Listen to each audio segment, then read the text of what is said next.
So hello everyone and good morning सभी को। उम्मीद करता हूँ मेरी वॉइस प्रॉपर आ रही होगी सभी तक। एक बार कंफर्म करेंगे, जल्दी से सभी लोग कंफर्म करेंगे। और आज हम लोग देखने वाले हैं इकोनॉमिक्स का last lecture.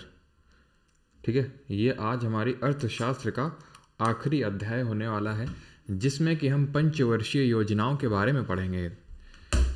Ladies and gentleman's, 5 year plan, क्या समझे? पंचवर्षीय योजनाएं, ठीक। और साथ ही साथ industrial policy resolution, in short IPR के बारे में भी देखेंगे। तू है तू,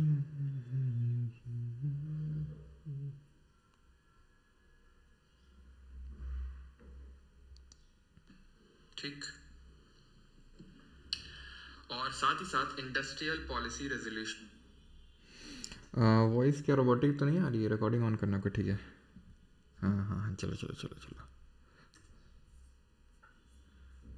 तो रिकॉर्डिंग शुरू करते हैं एंड लेक्चर भी शुरू करते हैं फिर। गुड मॉर्निंग यश, केशव, साक्षी तिवारी, सौरभ, जागृति।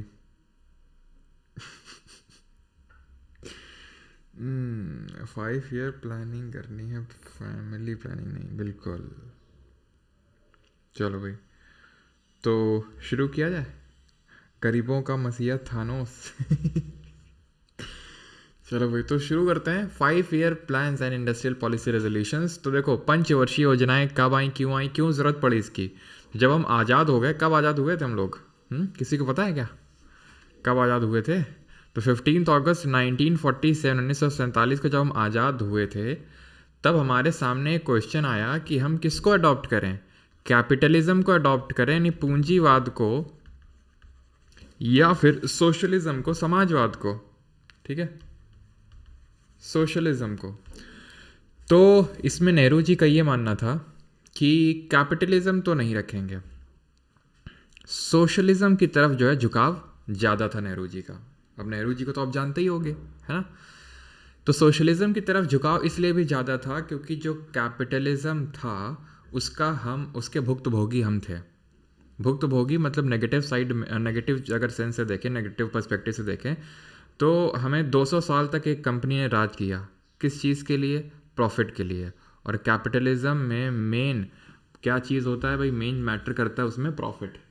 ठीक है, क्लियर इतनी चीज़? तो इसी वजह से नेहरू जी का झुकाव सोशलिज्म की ओर था। लेकिन we tried to avoid the extreme, यानी कि था क्या कि सोशलिज्म का अगर कोई झंडा लेकर कंट्री चल रहा था तो वो था उस समय का रशिया। उस समय उसका USSR था, वो सोवियत संघ कहलाता था, तब रशिया नहीं होता था वो। ठीक है, ये जो यूक्रेन वगैरह हैं, यूक्रेन, बेलारूस, ये सब USSR में ही आते थे। ठीक है, तो उसमें से उसके बाद बाइफर्केशन हुआ, रशिया निकला, यूक्रेन निकला, बेलारूस, ये सारी कंट्रीज उससे निकले, USSR से। ठीक है, but we avoided the extreme form of socialism. Extreme form of socialism क्या होता है? जहाँ पे पूरी तरह, और ये कैपिटलिज्म और सोशलिज्म में क्या डिफरेंस होता है ये हम पहले ही समझ चुके हैं, है कि नहीं बात? ठीक है, हम पहले इसके बारे में जान चुके हैं, पहली बार इसके बारे में पढ़ चुके हैं। तो हमें पता है कि कैपिटलिज्म में मेन गोल होता है प्रॉफिट, और इसमें मेन पूरा कंट्रोल होता है प्राइवेट प्लेयर्स के हाथ में। सोशलिज्म की जब बात करते हैं तो पूरा इसमें गवर्नमेंट कंट्रोल होता है। तो एक्सट्रीम फॉर्म ऑफ सोशलिज्म का यही मतलब है, जो उस समय USSR में था, कि पूरी तरह से गवर्नमेंट के कंट्रोल में ही सारी चीज़ें थीं। लेकिन हमने उस एक्सट्रीम फॉर्म को अवॉइड करने का सोचा, यानी कि हमने अच्छी अच्छी चीज़ें लेने का सोचा सोशलिज्म को, और इंडिया में इम्प्लीमेंट करने का सोचा, जो कि हमने 5 ईयर प्लान यानी पंचवर्षीय योजनाओं के थ्रू इम्प्लीमेंट किया। ठीक है, लेकिन एक्चुअल में जो एक्चुअल प्लानिंग है ना, वो पहले ही इसके बीज पड़ चुके थे। यानी कि प्लानिंग के बारे में हमने ऐसा नहीं कि आज़ादी जब मिली तभी हमने प्लानिंग के बारे में सोचा, क्योंकि 1945-40 आते आते तक ये बात तो क्लियर हो गई थी कि ब्रिटिशर्स जाने वाले हैं, तो अब यहाँ पर हम इंडिपेंडेंस गेन करने वाले हैं, तो कुछ ना कुछ अब हमें यहाँ से प्लानिंग स्टार्ट कर देनी चाहिए। तो ये बॉम्बे प्लान और गांधीयन प्लान आया था 1944 में। एक्चुअल में बॉम्बे प्लान के बारे में हमने कल भी देखा था, अगर आपको याद हो, जब हम देख रहे थे पॉवर्टी के बारे में, तो बॉम्बे प्लान 2 पार्ट में पब्लिश हुआ था ये, ठीक है। It was published in 2 parts. एक तो 19, यहाँ पर लिख देता हूँ मैं, पब्लिश्ड इन 2 पार्ट्स। और ये लेक्चर बहुत इंपॉर्टेंट है, आपको पता है ये टॉपिक, इससे क्वेश्चन आने के इकोनॉमिक्स में सबसे ज़्यादा चांसेस होते हैं, ठीक है, 5 ईयर प्लान से। तो ज़रा फोकस के साथ ध्यान से ज़रा इस लेक्चर को देखेंगे, ठीक है।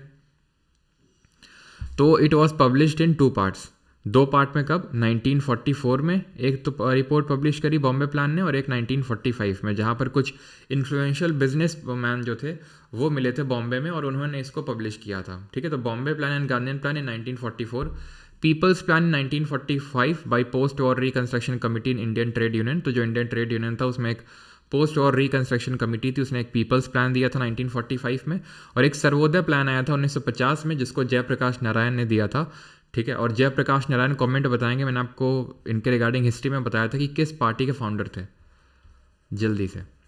तो ये प्री इंडिपेंडेंस का थोड़ा माहौल था, ध्यान रखेंगे। 1944 में बॉम्बे प्लान और गांधीयन प्लान, 1945 में पीपल्स प्लान, और 1950 में जयप्रकाश नारायण जी के द्वारा सर्वोदय प्लान।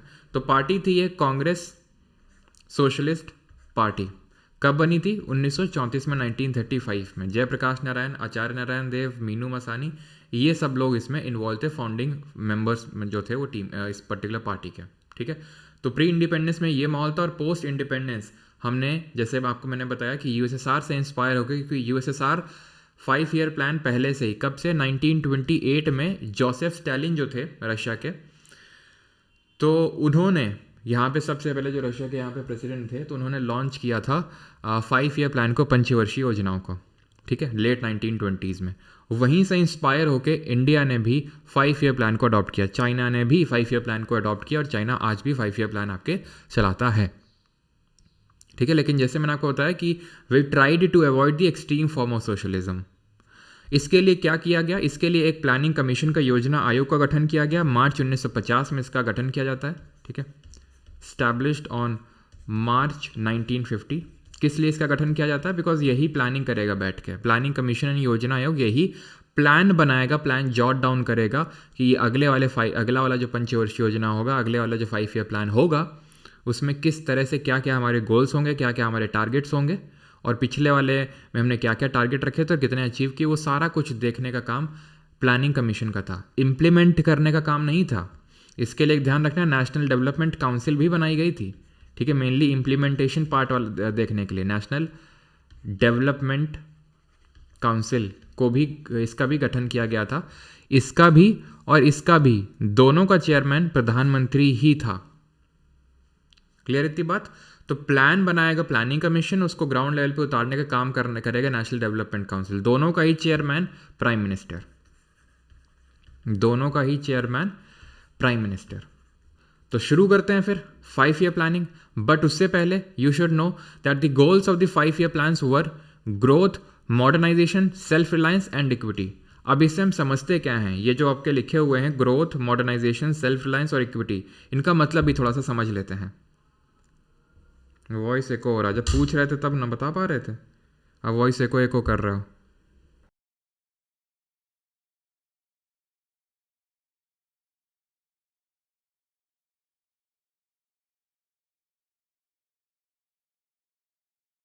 के बारे में भी देखें, एको हो रहा है, जब पूछ रहे थे तब ना बता पा रहे थे, अभी कंफर्म करो, ठीक है।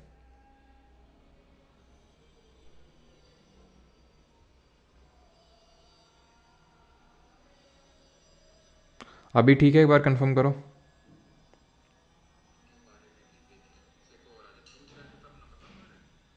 अभी कंफर्म करो, ठीक है।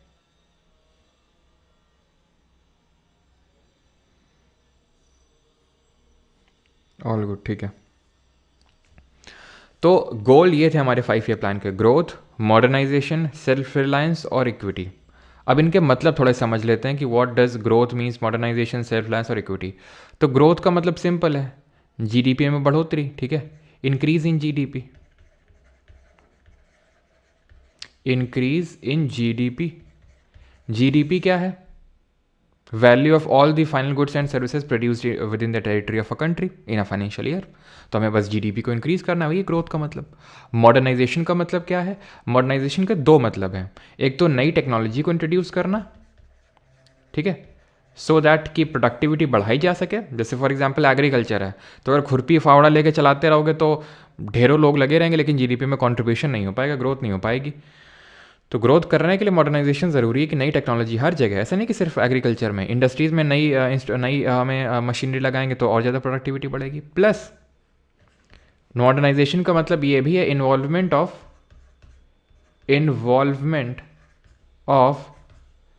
women in labour force. क्यों? क्योंकि जब तक आप women को इंक्लूड नहीं करेंगे तो प्रोडक्टिविटी, women को इंक्लूड नहीं करेंगे तो भी प्रोडक्टिविटी नहीं बढ़ेगी। अगर आप ये मान के बैठे रहेंगे, ठीक है, कि women का काम है कि घर में बैठना, रोटी खाना बनाना, है ना, तो फिर कहाँ से हमारी इकोनॉमी ग्रो करेगी? क्योंकि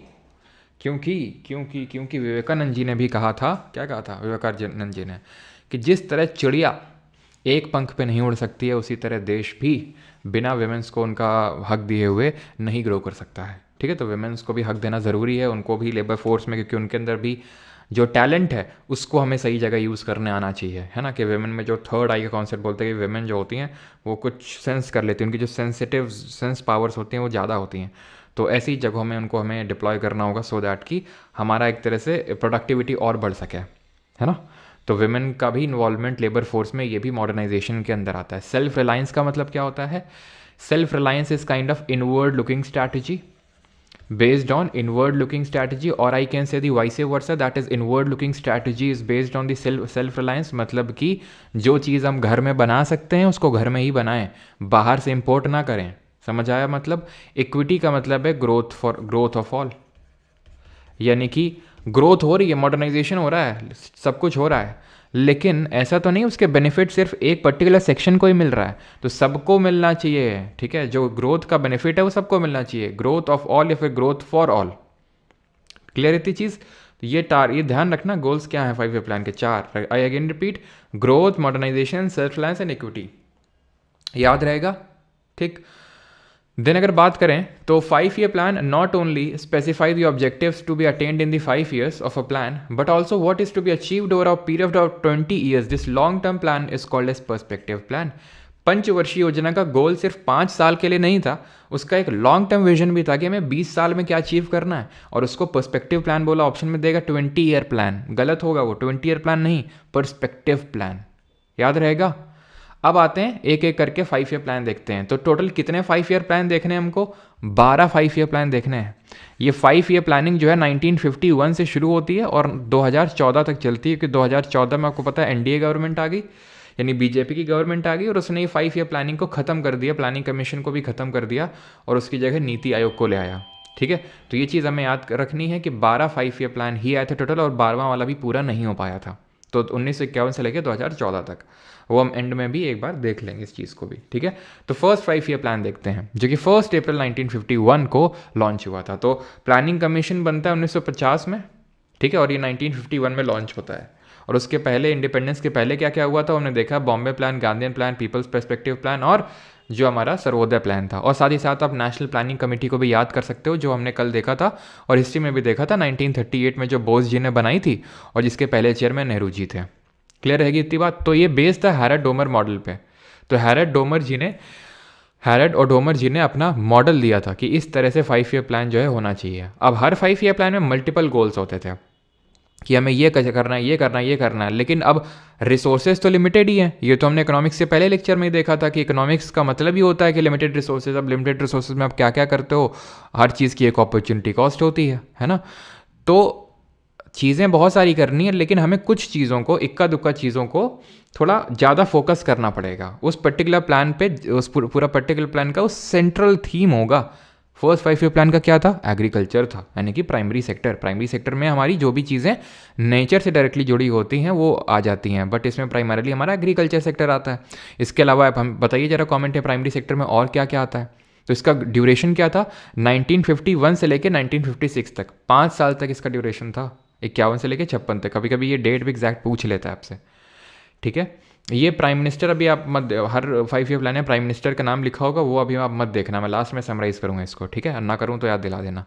एग्रीकल्चर इसमें मेन फोकस था, जिसके तहत डैम यानी कि बांध बनाए गए थे। भाखड़ा नंगल डैम बनाया गया था सतलज पे, हीराकुड महानदी पे, और नागार्जुन सागर कृष्णा रिवर पे। जरा बताइए हीराकुड के रिगार्डिंग क्या इंपॉर्टेंट चीज़ हमने ज्योग्राफी में पढ़ी थी, और भाखड़ा नंगल के रिगार्डिंग क्या इंपॉर्टेंट चीज़ पढ़ी थी। तो इसमें टारगेट रखा था हमने 2.1% का कि भाई इतना अचीव करेंगे, लेकिन हम अचीव किए 3.6%, यानी कि एक सक्सेसफुल प्लान था यह। ठीक, हीराकुड की अगर बात करेंगे तो ये इंडिया का लॉन्गेस्ट डैम है ना, सबसे लंबा बांध है ये।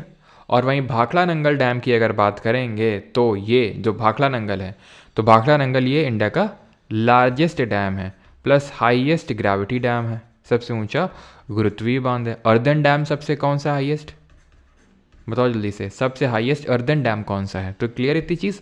5 साल तक रह गए, 51 से 56 तक प्राइमरी सेक्टर फोकस था, 2.1% से 3.6 मतलब टारगेट था 3.6% अचीव किए। तो हाईएस्ट जो आपका अर्दन डैम है वो है भागीरथी रिवर पे situated Tehri dam. Reforms introduced in agriculture, तो फर्स्ट 5 ईयर प्लान जब हम आज़ाद हुए थे तो हमने फर्स्ट 5 ईयर प्लान तुरंत लॉन्च किया और हमने मेन एग्रीकल्चर पे फोकस रखा। उस समय की दिक्कतें ये थी कि आपको हमने हिस्ट्री में भी पढ़ा था, जमींदारी जागीरदारी ये सब चल रही थी। अब जमींदारी में क्या था, जमींदारी सिस्टम में ये था कि जो जमींदार थे उनको बहुत ज़्यादा पार्ट ऑफ लैंड को होल्ड करते थे, बहुत ज़्यादा पार्ट ऑफ लैंड को होल्ड करते थे, बंधुआ काइंड ऑफ मजदूरी करवाते थे, है ना, किससे, जो भी किसान, जो भी मतलब हम बोल सकते हैं मजदूर होते थे उनसे। तो गवर्नमेंट ने क्या किया, गवर्नमेंट ने यहाँ पे 3 चीज़ें लेके आया सो दैट कि प्रोडक्टिविटी बढ़े एग्रीकल्चर में। एग्रीकल्चरल प्रोडक्टिविटी को बढ़ाने के लिए क्या किया गया, 3 पॉलिसी लाई गई। पहला पॉलिसी है policy of land to tiller, मतलब टिलर का मतलब है जो मजदूर है एक तरह से, वो समझ लो। तो लैंड टू टिलर, यानी लैंड जो है वो टिलर को बिलोंग करनी चाहिए। क्यों, क्योंकि हमारे जो गवर्नमेंट के लोग थे उन्होंने ये चीज़ ऑब्जर्व करी कि रशिया में भी सेम चीज़ है। रशिया में क्या है कि जैसे फॉर एग्जांपल जो पेशेंट्स हैं, जो पेजेंट्स तो नहीं बोलेंगे, जो टिलर हैं, जो एक तरह से मजदूर हैं, वो कोई ज़्यादा क्या कहना है, वो ज़्यादा इन्वॉल्वमेंट नहीं दिखाते हैं किस चीज़ में, एग्रीकल्चर में। क्यों, जैसे फॉर एग्जांपल उन्होंने एक चीज़ को ऑब्जर्व किया कि जैसे जब फल की पैकिंग हो रही है तो उसी में सड़े गले सब डाले दे रहे हैं, अच्छे फल सड़े फल, जबकि उन्हें पता है, ऑब्वियस है कि भाई अगर सड़े डालेंगे तो अच्छे वाले भी ख़राब हो जाएंगे, लेकिन फिर भी सड़े डाल रहे हैं। क्यों, क्योंकि उन्हें पता है कि उससे तो हमारा ना तो प्रॉफिट होना ना तो नुकसान, तो हमें क्या फालतू में दिमाग लगाना है। ठीक है, तो वही यहाँ पे भी सोचा। क्यों, क्योंकि जब तक आप में आपको कोई इंसेंटिव नहीं होगा तब तक आप वर्क ही नहीं करोगे। अब आप पढ़ क्यों रहे हो, आप अभी इंस्टाग्राम चला सकते हो, ठीक है, आप रील एकदम रीलें एकदम स्क्रॉल कर सकते हो, है ना, गजब मज़े आएंगे उसमें। तो क्यों मेरी फालतू में क्लास सुननी पड़ रही, मेरी आवाज़ जो तुम्हें सुननी पड़ रही है ज़बरदस्ती, क्यों, इसलिए क्योंकि इंसेंटिव है उसमें। इंसेंटिव ये है कि नौकरी लग जाएगी तो फिर मज़े ही मज़े होंगे ज़िंदगी में, तो वो इंसेंटिव है। तो ऐसे सब हर कोई बिना इंसेंटिव के तो कोई काम करता नहीं है, तो इन लोगों को इंसेंटिव ही नहीं था। तो गवर्नमेंट ने क्या किया, लैंड टू टिलर वाला पॉलिसी लेके आया कि भाई जो लैंड है जो ज़मींदार के पास है, तो उसमें जो टिलर काम कर रहे हैं उनको दिया जाएगा। क्यों, क्योंकि हम लैंड सीलिंग एक्ट लेके भी आ गए हो। लैंड सीलिंग का मतलब है कि एक पर्टिकुलर पॉइंट के बियॉन्ड कोई लैंड होल्ड नहीं कर सकता। जैसे गवर्नमेंट ने, फॉर एग्जांपल बता रहा हूँ, गवर्नमेंट ने सेट कर दिया कि भाई 5 बीघे से ज़्यादा कोई लैंड होल्ड नहीं कर सकता है, और इससे ज़्यादा है आपके तो उसके हम ले लेंगे और उसको बांट देंगे ये। लेकिन अगेन इसमें काफ़ी सारे लूप होल्स थे, पहला। दूसरा, लूप होल्स निकाले वो जो बड़े बड़े जमींदार थे। तीसरा, उन्होंने कोर्ट में चले गए, आपने देखा होगा राइट टू प्रॉपर्टी, है ना, ये सबको वो किया गया, वो सब यहीं से शुरू हुआ था। तो ये लोग कोर्ट चले गए जो बड़े बड़े ज़मींदार थे, इन्होंने लूप होल्स निकाल लिए। क्या लूप होल्स निकाल लिए इन्होंने, कि इन्होंने बोला हम ही टिलर हैं, या फिर कोई अपना रिलेटिव ले आया, रिलेटिव के नाम पे ज़मीन को करवा दिया, या फिर टिलर भले ही आ गया था लैंड टू टिलर, लेकिन टिलर को धमका के रखते थे। तो ये सारे जो है ना लूप होल्स निकाल लिए थे ज़मींदार ने। और आज तक भी अगर आप देखेंगे, कुछ ही स्टेट थे जैसे केरल की अगर मैं बात कर लूँ, ठीक है, तो वहाँ पे इसको अच्छे से इम्प्लीमेंट किया गया। लेकिन बहुत सारे अभी मतलब हमारे गाँव के बगल में गाँव हैं, ठीक है, मतलब उनकी भाई अथाह ज़मीन है। वो मतलब जब पता चला कि भाई ये राजा थे यहाँ के, फिर ऐसे ऐसे ट्रांसफ़र होता गया, तो इतना पूरा लैंड जहाँ तक देख रहा है वो सब इन्हीं का ही, राजा जी तो चले गए, राजा जी के बच्चों का है। अब राजा जी के जो बच्चे हैं वो उसी को बेच के मज़े कर रहे हैं वहाँ पे, ठीक है। तो ये हाल है। तो अभी भी मतलब बहुत कुछ लोग हैं, कुछ ज़मींदार हैं जिनके पास बहुत ज़्यादा पार्ट ऑफ लैंड है। तो ये लैंड सीलिंग एक्ट और policy of land to tiller लाया गया था। हाई यील्डिंग वैरायटी सीड्स लाई गई थी, जिसके बारे में हमने ग्रीन रेवोल्यूशन में पढ़ा था, जिनको कि हम HYV सीड्स बोलते हैं, है ना। ग्रीन रेवोल्यूशन के बारे में आपको पढ़ा चुका हूँ ना, एक बार कन्फर्म करेंगे। तो ये ध्यान रखिएगा, at independence about 75% of the country's population was dependent on agriculture. जब हम इंडिपेंडेंट हुए थे, आज़ाद हुए थे, तो लगभग 75% जो कंट्री की जनसंख्या थी वो एग्रीकल्चर पे डिपेंडेंट थी। ये आप समझ लीजिए कि आज़ादी के बाद इतना परसेंट था जो एग्रीकल्चर पे डिपेंडेंट था, और ये एग्रीकल्चर पे ज़्यादा डिपेंडेंसी दिखाती कि कोई कंट्री अभी डेवलपिंग फेज पे है। जोयू मेरा भाई भी आरसीबी बोला, मतलब क्या चल रहा है ये कमेंट में है? राजा का बेटा राजा नहीं, ऐसे 2 में नहीं भैया, मैं इस बैच की बात कर रहा हूँ। नो यस, ये नो यस क्या होता है भाई? या तो पढ़ाया होगा तो नहीं पढ़ाया होगा। ये यस सर नो सर क्या चल रहा है ये?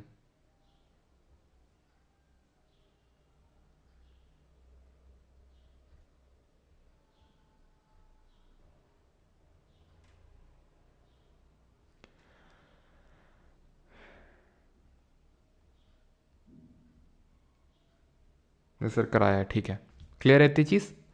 अब फर्स्ट 5 ईयर प्लान के टाइम पे ही 5 आईआईटी को भी स्टैब्लिश किया गया था, ठीक है। 5 आईआईटीज वर स्टैब्लिश्ड, ठीक है। 5 जो आईआईटी हैं उनको भी बनाया गया था फर्स्ट 5 ईयर प्लान के टाइम पे। दूसरे पे आते हैं। दूसरे वाले का ड्यूरेशन क्या है? पहले वाले का 51 से 56 था, तो वैसे बात है इसका 56 से 61 होगा। 5 साल का तो 5 ही साल चलेगा ना, ठीक है। और ये बेस था पीसी महालनोबिस मॉडल पे, जैसे कि वो हैरड डोमर मॉडल पे बेस था, ये पीसी महालनोबिस मॉडल पे बेस था। पीसी महालनोबिस की अगर बात करें तो इनका जन्म 29 जून को हुआ था, जिसको नेशनल स्टैटिस्टिक्स डे यानी कि राष्ट्रीय सांख्यिकी दिवस मनाते हैं। और इन्होंने इंडियन स्टैटिस्टिकल इंस्टीट्यूट की स्थापना करी थी और एक जर्नल निकाला था जिसका नाम था संख्य। याद कैसे रखेंगे? भारतीय सांख्यिकी दिवस मनाते हैं ना, तो संख्य ध्यान रखना, ये जर्नल आज भी ये चलता है, पब्लिश होता है संख्य जर्नल, ठीक है। तो पीसी महालनोबिस को, और ये भी ध्यान रखना, he is considered as architect, chief architect of planning, ठीक है। He is considered as chief architect of Indian planning, ध्यान रखिएगा ये चीज़। फोकस क्या था? फोकस था, ठीक है, रैपिड इंडस्ट्रियलाइजेशन, तेजी से औद्योगिकरण, जो बेसिक और हैवी इंडस्ट्रीज़ हैं उनको डेवलप करना, बेसिक और जो हैवी इंडस्ट्रीज़ हैं उनको डेवलप करना। क्योंकि जब किसी कंट्री में एग्रीकल्चर डेवलप हो जाता है तो उसके बाद जो मेन डेवलप होने के लिए चीज़ बचती है उसको, वो है आपका इंडस्ट्री, ठीक है। आपका ऑर्डर होता है कि भाई पहले agriculture primary sector, then secondary sector that is manufacturing sector, and then उसके बाद सर्विस सेक्टर, ठीक है। तो रैपिड इंडस्ट्रियलाइजेशन इसका गोल था, बेसिक और हैवी इंडस्ट्रीज सेटअप करना। 3 इंडस्ट्रीज, ठीक है, 3 स्टील प्लांट को सेटअप किया गया था। भारत का पहला स्टील प्लांट कौन सा था? First steel plant of India, तो ये था, ध्यान रखना, टिस्को, ठीक है, टिस्को, जमशेदपुर झारखंड में। 3 स्टील प्लांट को सेटअप किया गया था सेकेंड 5 ईयर प्लान के तहत। पहला राउरकेला, कहाँ पे? उड़ीसा में। किसकी हेल्प से स्टैब्लिश किया इसको? जर्मनी की हेल्प से। दुर्गापुर वेस्ट बंगाल में किसकी हेल्प से? यूके की हेल्प से। भिलाई छत्तीसगढ़ में किसकी हेल्प से? यूएसएसआर की हेल्प से। याद कैसे रखेंगे? याद हम इसको ऐसे रखेंगे कि हमने केला खाया जर्मनी के साथ, ठीक है, दुर्गा जी की पूजा करी ब्रिटेन वालों के साथ, और पिलाई करी अमेरिका की किसके साथ मिलके? रशिया के साथ मिलके। ऐसे करके हम याद कर सकते हैं इसको, ठीक है। टारगेट हमारा 4.5% था, अचीव हमने 4.27% किया था, मतलब काइंड ऑफ मॉडरेटली सक्सेसफुल, हम ऑलमोस्ट रीच कर गए थे, मॉडरेटली सक्सेसफुल, ठीक है। अब हमें लगा कि यार अब तो हम, ठीक है, स्टड बन चुके हैं। वैसे नहीं कि हमारे तो 10th में भी अच्छे मार्क्स आए हैं, 12th में, और आज से बोर्ड एग्ज़ाम भी आई थिंक शुरू है ना, तो हमारे तो 10th में भी अच्छे मार्क्स आए हैं, 12th में भी आए। अरे आईआईटी वाईआईटी तो सब ऐसे ही है, तो ओवर कॉन्फिडेंट हो जाना। हम भी वही हो गए, हमें लगा कि हमारी जो इकोनॉमी वो रैपिड, मतलब वो रैपिडो नहीं, मतलब वो अब रैपिड, मतलब टेक ऑफ की स्टेज पे आ चुकी है कि बस हमें टेक ऑफ लेना, उड़ जाना है अब, ठीक है। तो इसका ड्यूरेशन थर्ड 5 ईयर प्लान में 61 से 66 था, और हमारा फोकस था सेल्फ रिलायंट और self generating economy. Self reliant और सेल्फ जनरेटिंग इकोनॉमी हमारा टारगेट था, ठीक है। और हमें यह था कि भाई टेक ऑफ के स्टेज पे हैं हम, और ये गडगिल फॉर्मूले पे बेस्ड था, ध्यान रखना। लेकिन हुआ क्या? चाइना के साथ हमारा युद्ध हो गया 62 में, पाकिस्तान के साथ युद्ध हो गया 65 में, और साथ ही साथ इसी टाइम पे ड्रॉट भी पड़ गया, सूखा भी पड़ गया। तो हुआ क्या? जो टेक ऑफ कर रहे थे एकदम औंधे मुँह गिर गए। 5.6% टारगेट रखा था, 2.8% ही अचीव हुआ। फेलियर था ये पूरा 5 ईयर प्लान। क्यों था मैंने बताया, चाइना के साथ युद्ध लड़े, पाकिस्तान के साथ, और सूखा पड़ गया। प्राइम मिनिस्टर आपको नहीं देखने हैं अभी, ठीक। कौन क्या क्या स्टैब्लिश हुआ था इस टाइम पे, तो food corporation of India, that is FCI, 14 जनवरी 1965 को सेटअप हुआ था 3rd 5 ईयर प्लान के टाइम पे। Commission on agriculture cost and prices, यही होता है, यही इंस्टीट्यूशन है जो आपका MSP जो है डिसाइड करता है। मिनिमम सपोर्ट प्राइस जो है वो यही डिसाइड करता है, commission on agriculture cost and prices. ये भी 1975 में during 3rd 5 year plan establish हुआ। Industries development bank of India, ये भी 1965 में, और जो UTI है ये भी आपका 1963 में स्टैब्लिश होता है। अब क्योंकि यहाँ पर भयंकर फेलियर हो गया, ठीक है, तो गवर्नमेंट एकदम डिमोटिवेट हो गई, और गवर्नमेंट अब जो है कोई 5 ईयर प्लान लाने के मूड में नहीं थी, थोड़ा हॉलीडे करने के मूड में थी। और यहाँ पर लाया गया प्लान हॉलीडे 66 से लेके 69 तक, 66 से लेके 69, 3 साल तक, सो दैट जो हमें शॉक मिला है इंडियन इकोनॉमी को, जो शॉक मिला है इन तीनों चीज़ों से जो हमने अभी पीछे देखा, वॉर एंड ड्रॉट, तो उससे रिकवर किया जा सके। और इसके लिए एनुअल प्लान्स को इंट्रोड्यूस किया गया। दैट वाज काइंड ऑफ, मतलब इसमें नई एग्रीकल्चरल स्ट्रैटेजी लाई गई। क्या नई एग्रीकल्चरल स्ट्रैटेजी लाई गई?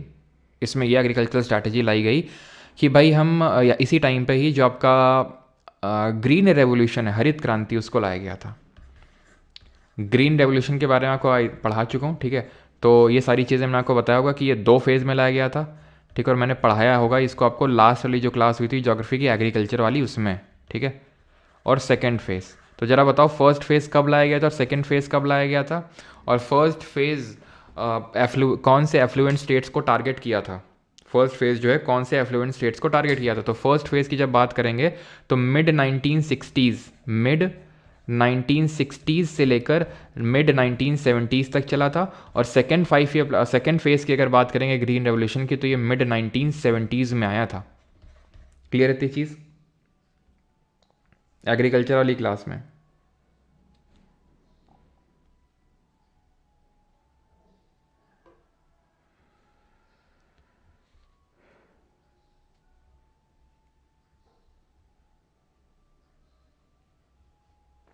आंध्र प्रदेश एंड पंजाब, बिल्कुल, आंध्र प्रदेश, तमिलनाडु और पंजाब के जो एफ्लुएंट स्टेट्स थे वहाँ पे लाया गया था। मेन इसमें टारगेट था इंडस्ट्रियलाइजेशन करना एग्रीकल्चर का। HYV सीड से इंट्रोड्यूस किए गए, मॉडर्नाइजेशन किया गया एग्रीकल्चर के, सब हम पढ़ चुके हैं। सेकेंड फेज़ में जब हम बात करते हैं तो सेकेंड फेज़ में मेन था फोकस सस्टेनेबिलिटी पे, कि हम किस तरह से सस्टेनेबल बनाएं एग्रीकल्चर को और हर जगह पे इसको लेके जाएं। सिर्फ जो कुछ स्टेट तक सीमित हो चुका है ग्रीन रेवोल्यूशन, उसको हर जगह लेके जाएं, ठीक। तो ये कब किया गया था? मिड 1960s, मतलब वही 1965-66 के टाइम पे, ठीक है, जब ड्रॉट आ गया। तो फिर क्योंकि इस टाइम तक हमें पता है कि हम PL 480, है ना, कल भी आई थिंक मैंने आपको बताया था, पब्लिक लॉ 480 एक स्कीम थी जिसके तहत US से हम इंपोर्ट करते थे गेहूँ, यानी वीट, और वो गेहूँ जो वो अपने सुअरों को खिलाते थे। देन उसके बाद हमने HYV सीड्स और वो सब कुछ मैक्सिको से और लैटिन अमेरिका और जो इंडोनेशिया से हैं वो लेके आए थे सारा कुछ, है ना।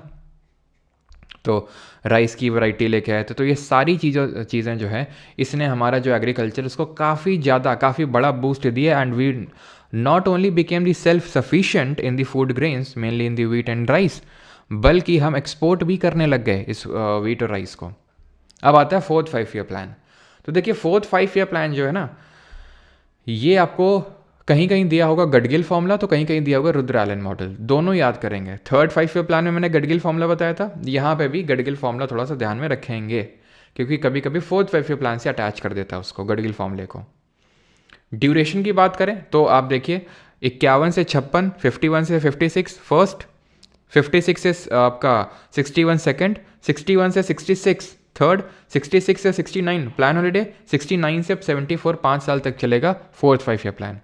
तो 3rd 5 ईयर प्लान में हमने क्या ऑब्जर्व किया कि जब पाकिस्तान के साथ हम युद्ध लड़ रहे थे तो वी नोटिस दिस थिंग कि भाई अगर हम बाकियों पे ज़्यादा डिपेंडेंट रहेंगे, बाकी दूसरी बाहरी कंट्रीज़ पे, तो ये हमारी इनसिक्योरिटीज़ का फ़ायदा उठा सकते हैं। जैसे कि अगर मान लो उनसे हम कोई चीज़ इंपोर्ट करते हैं तो वो उस मौके का फ़ायदा उठाना चाहेंगे। तो इसीलिए अब हमें ग्रोथ विथ, पहली बात तो ग्रोथ विथ स्टेबिलिटी, यानी कि ग्रोथ तो चाहिए लेकिन स्टेबिलिटी भी चाहिए। जब औंधे मुँह गिरे थे उससे ही हमें बात साफ हो चुकी थी कि भाई अभी हम कोई टेक ऑफ की स्टेज में नहीं और हमें पहले स्टेबिलिटी चाहिए। प्लस साथ ही साथ progressive achievement of self Reliance, वही जो मैं आपको चीज़ बता रहा था कि हमें बाकी कंट्रीज़ पे थोड़ा सा अपनी डिपेंडेंसी को कम करना होगा और सेल्फ रिलायंस पे ज़्यादा जोर देना होगा। यहाँ पे भी अगर आप देखें थर्ड फेज प्लान पे क्या टारगेट था हमारा, self reliant and self generative economy, और यहाँ पर भी progressive achievement of self Reliance. यहाँ पे क्या हुआ, फैमिली प्लानिंग प्रोग्राम्स लाए गए, 14 बैंकों का राष्ट्रीयकरण हुआ है ना 1969 में, एंड पहला अंडरग्राउंड न्यूक्लियर टेस्ट हुआ था आपको पता है मई 1974 में 1974 में, जिसको स्माइलिंग बुद्धा बोला गया क्योंकि बुद्ध पूर्णिमा के दिन ये हुआ था। और जब ये सक्सेसफुल हो गया तो इसके जो मेन इंजीनियर थे कुछ ऐसा रमन्ना जी करके उनका नाम था, तो उन्होंने गांधी जी को फ़ोन करके बोला कि भाई बुद्धा इज स्माइल्ड, यानी कि इट इज़ सक्सेसफुल। तो टारगेट इसमें अगेन हमारा वही था जो थर्ड में था 5.6%, अचीव कितना किया, पिछले में 2.8, और हो सकता है कि 2.8 ना ऑप्शन में देखे, कभी कभी 2.4 भी दे देता है, तो आंकड़ों में थोड़ा सा वेरिएशन है, कहीं कहीं 2.8 कहीं कहीं 2.4, बट ध्यान रखिएगा दोनों को, ठीक है। तो अचीव यहाँ पे कितना क्या, 3.3, ये भी फेलियर था।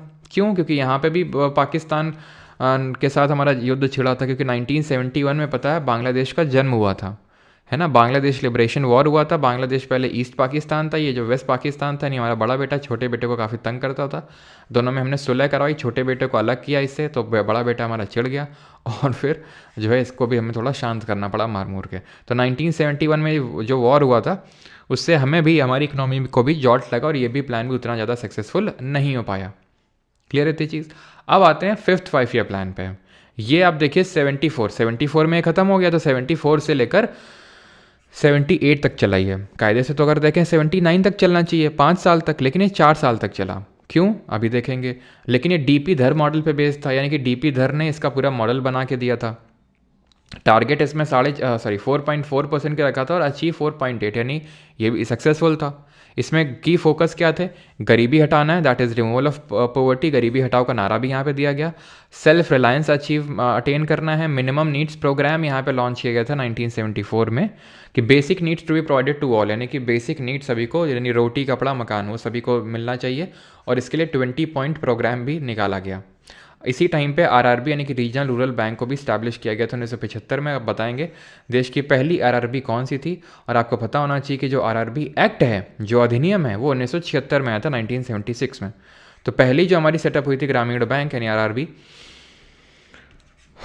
वो थी प्रथम ग्रामीण बैंक। कहाँ पे, मुरादाबाद में। ये हम पहले देख चुके हैं। और इसमें शेयर होल्डिंग क्या होती है, स्टेट, सेंट्रल और स्पॉन्सर बैंक की। अब क्या होता है आगे वो देखते हैं, लेकिन पहले 15% होती है स्टेट की, 35% होती है स्पॉन्सर बैंक की, और 50% होती है सेंट्रल गवर्नमेंट की। याद है ना आपको। अब हुआ ये कि 76 में आप सभी ने सुना होगा कि 1976 में इंदिरा गांधी ने इमरजेंसी लगा दी, आपातकाल लगा दिया, जिसके चलते बहुत सारे पॉलिटिशियंस को जेल में डाला गया और बहुत सारी चीज़ें हुई, पॉलिटिकल एक्टिविटी, जिसकी वजह से कांग्रेस की सरकार गिर गई 78 में। इस वजह से ये 5 साल तक नहीं चल पाया। 78 में कांग्रेस की सरकार चली जाती है, यहाँ पे जनता गवर्नमेंट बनाती है अपनी सरकार।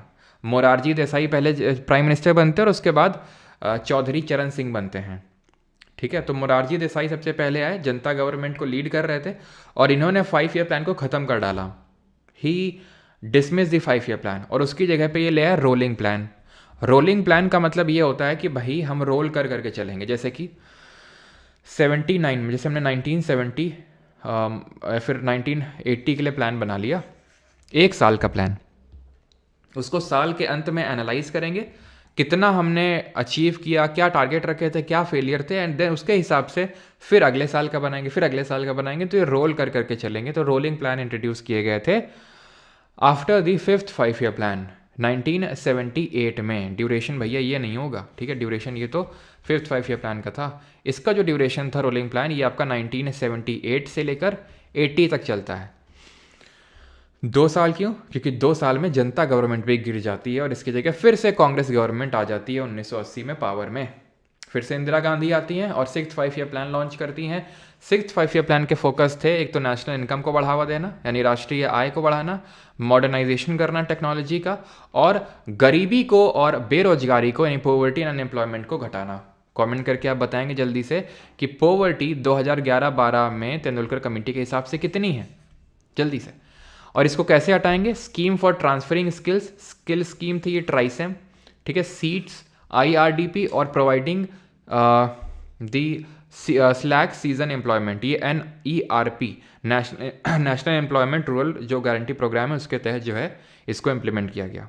तो कितना टारगेट, मतलब कितना यहाँ पर पॉवर्टी थी, तो 21.9%। क्लियर इतनी चीज़। तो ध्यान रखेंगे ट्राइसेम IRDP NREP कब लॉन्च हुए थे। तो IRDP की अगर बात करेंगे तो it stands for integrated rural development programme. चल क्यों नहीं रहा ये, ठीक है, इंटीग्रेटेड रूरल डेवलपमेंट प्रोग्राम, ठीक है। और ये क्या है, ये है आपका training rural youth for self employment, ठीक है, क्लियर है। तो ये चीज़ें जो है पोवर्टी और अनएम्प्लॉयमेंट को कम करने के लिए लाई गई थी। नाबार्ड भी इसी टाइम पे स्टैब्लिश हुआ था, अगर आपको याद हो, national bank for agriculture and rural and development 1982 में 12 जुलाई 1982 को स्टैब्लिश होता है। किस कमेटी के रिकमेंडेशंस पे? लैंडलेस लेबर, ठीक है, landless labour employment guarantee programme RLEGP, इसको भी लाया गया था इसी टाइम पे 1983 में। तो इसको स्टैब्लिश किया गया था B शिवरमन कमेटी के रिकमेंडेशंस पर। B शिवरमन कमेटी के रिकमेंडेशंस पे हम पहले ही देख चुके हैं। टारगेट रखा था 5.2%, अचीव किया था 5.7%, यानी कि सक्सेसफुल, ठीक है, सक्सेसफुल हो गया था ये भी। क्लियर इतनी चीज़ यहाँ तक, 6-5 प्लान तक किसी कोई डाउट तो नहीं है? जल्दी से बताओ भैया, किसी को कोई डाउट यहाँ तक?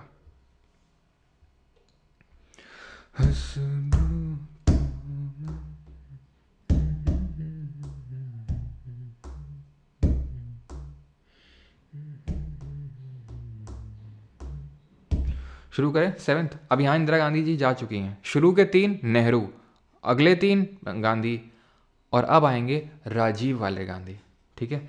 अब राजीव गांधी, विच 5 IITs open in first 5 plan?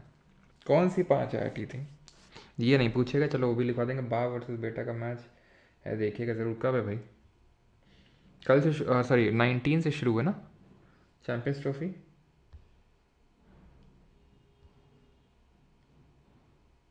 दीपतांश ji, bar bar revision करना पड़ेगा, उसी से होगा, ठीक है।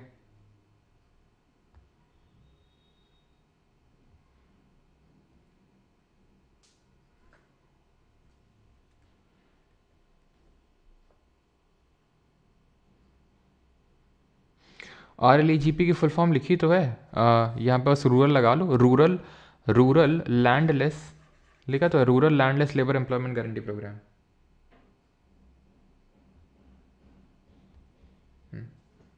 चलो भाई, इंदिरा गांधी तेनू शूट, अच्छा चलो। तो अभी आते हैं 7th 5 प्लान पे। तो 1985 से लेकर 90 तक इसका ड्यूरेशन था, 5 साल तक। राजीव गांधी प्राइम मिनिस्टर थे। मैं लास्ट में उसको भी फिर से समराइज़ करूँगा, प्राइम मिनिस्टर। फोकस क्या था? फोकस आप याद रखेंगे ऐसे, FWP, बस। F से फूड, W से वर्क और P से प्रोडक्टिविटी, ठीक है। तो फूड ग्रेन प्रोडक्शन बढ़ाना है, एम्प्लॉयमेंट अपॉर्चुनिटीज़ देनी है और प्रोडक्टिविटी बढ़ानी है। टारगेट 5% था, अचीव 6% की, यानी ये भी सक्सेसफुल था, ठीक है। हिंदू रेट ऑफ ग्रोथ क्या है, जो 1978 में प्रोफेसर राज कृष्णा जी ने दिया। अभी उसके बारे में शॉर्ट वीडियो भी मैंने डाला था, रील डाली थी, अगर आपने देखी होगी उसको। तो PM मोदी ने, क्योंकि मोशन ऑफ थैंक्स स्पीच के टाइम पे हिंदू रेट ऑफ ग्रोथ को कोट किया था, और इसको भी हिंदू मुस्लिम से जोड़ दिया कि मतलब कांग्रेस के टाइम पे हिंदू रेट ऑफ ग्रोथ था, तो उन्होंने हिंदुओं की बदनामी करवाई, ठीक है। तो 1978 में प्रोफेसर राज कृष्णा ने दिया था। ये क्या होता है, ये स्लगिश जो ग्रोथ होती है इकोनॉमी की, उसको दिखाता है Hindu rate of growth. Hindu rate of growth का मतलब होता है sluggish rate of growth of economy, ठीक है। तो प्रोफेसर राज कृष्णा ने ये दिया था, बस ऐसा ज़्यादा हमें नहीं पता होना चाहिए, क्योंकि अभी न्यूज़ में भी था, तो इसलिए इंपॉर्टेंट हो जाता है। हिंदू रेट ऑफ ग्रोथ, जो इंडियन इकोनॉमी ग्रो कर रही थी 1970s के टाइम पे, 1970s के टाइम पे या फिर उससे पहले, तो उसको राज कृष्णा जी ने बोला था कि बहुत स्लगिश ग्रोथ रेट है और उसमें हम खुश हैं। हिंदू में फ़िलासफ़ी होती है कि हम कम में खुश रहना सीखते हैं, तो उससे थोड़ा सा उन्होंने रिलेट किया था ना। The 8th plan could not take off in 1990 due to fast changing political situation at the center, and the years 1990, 91 and 91, 92 were treated as annual plans.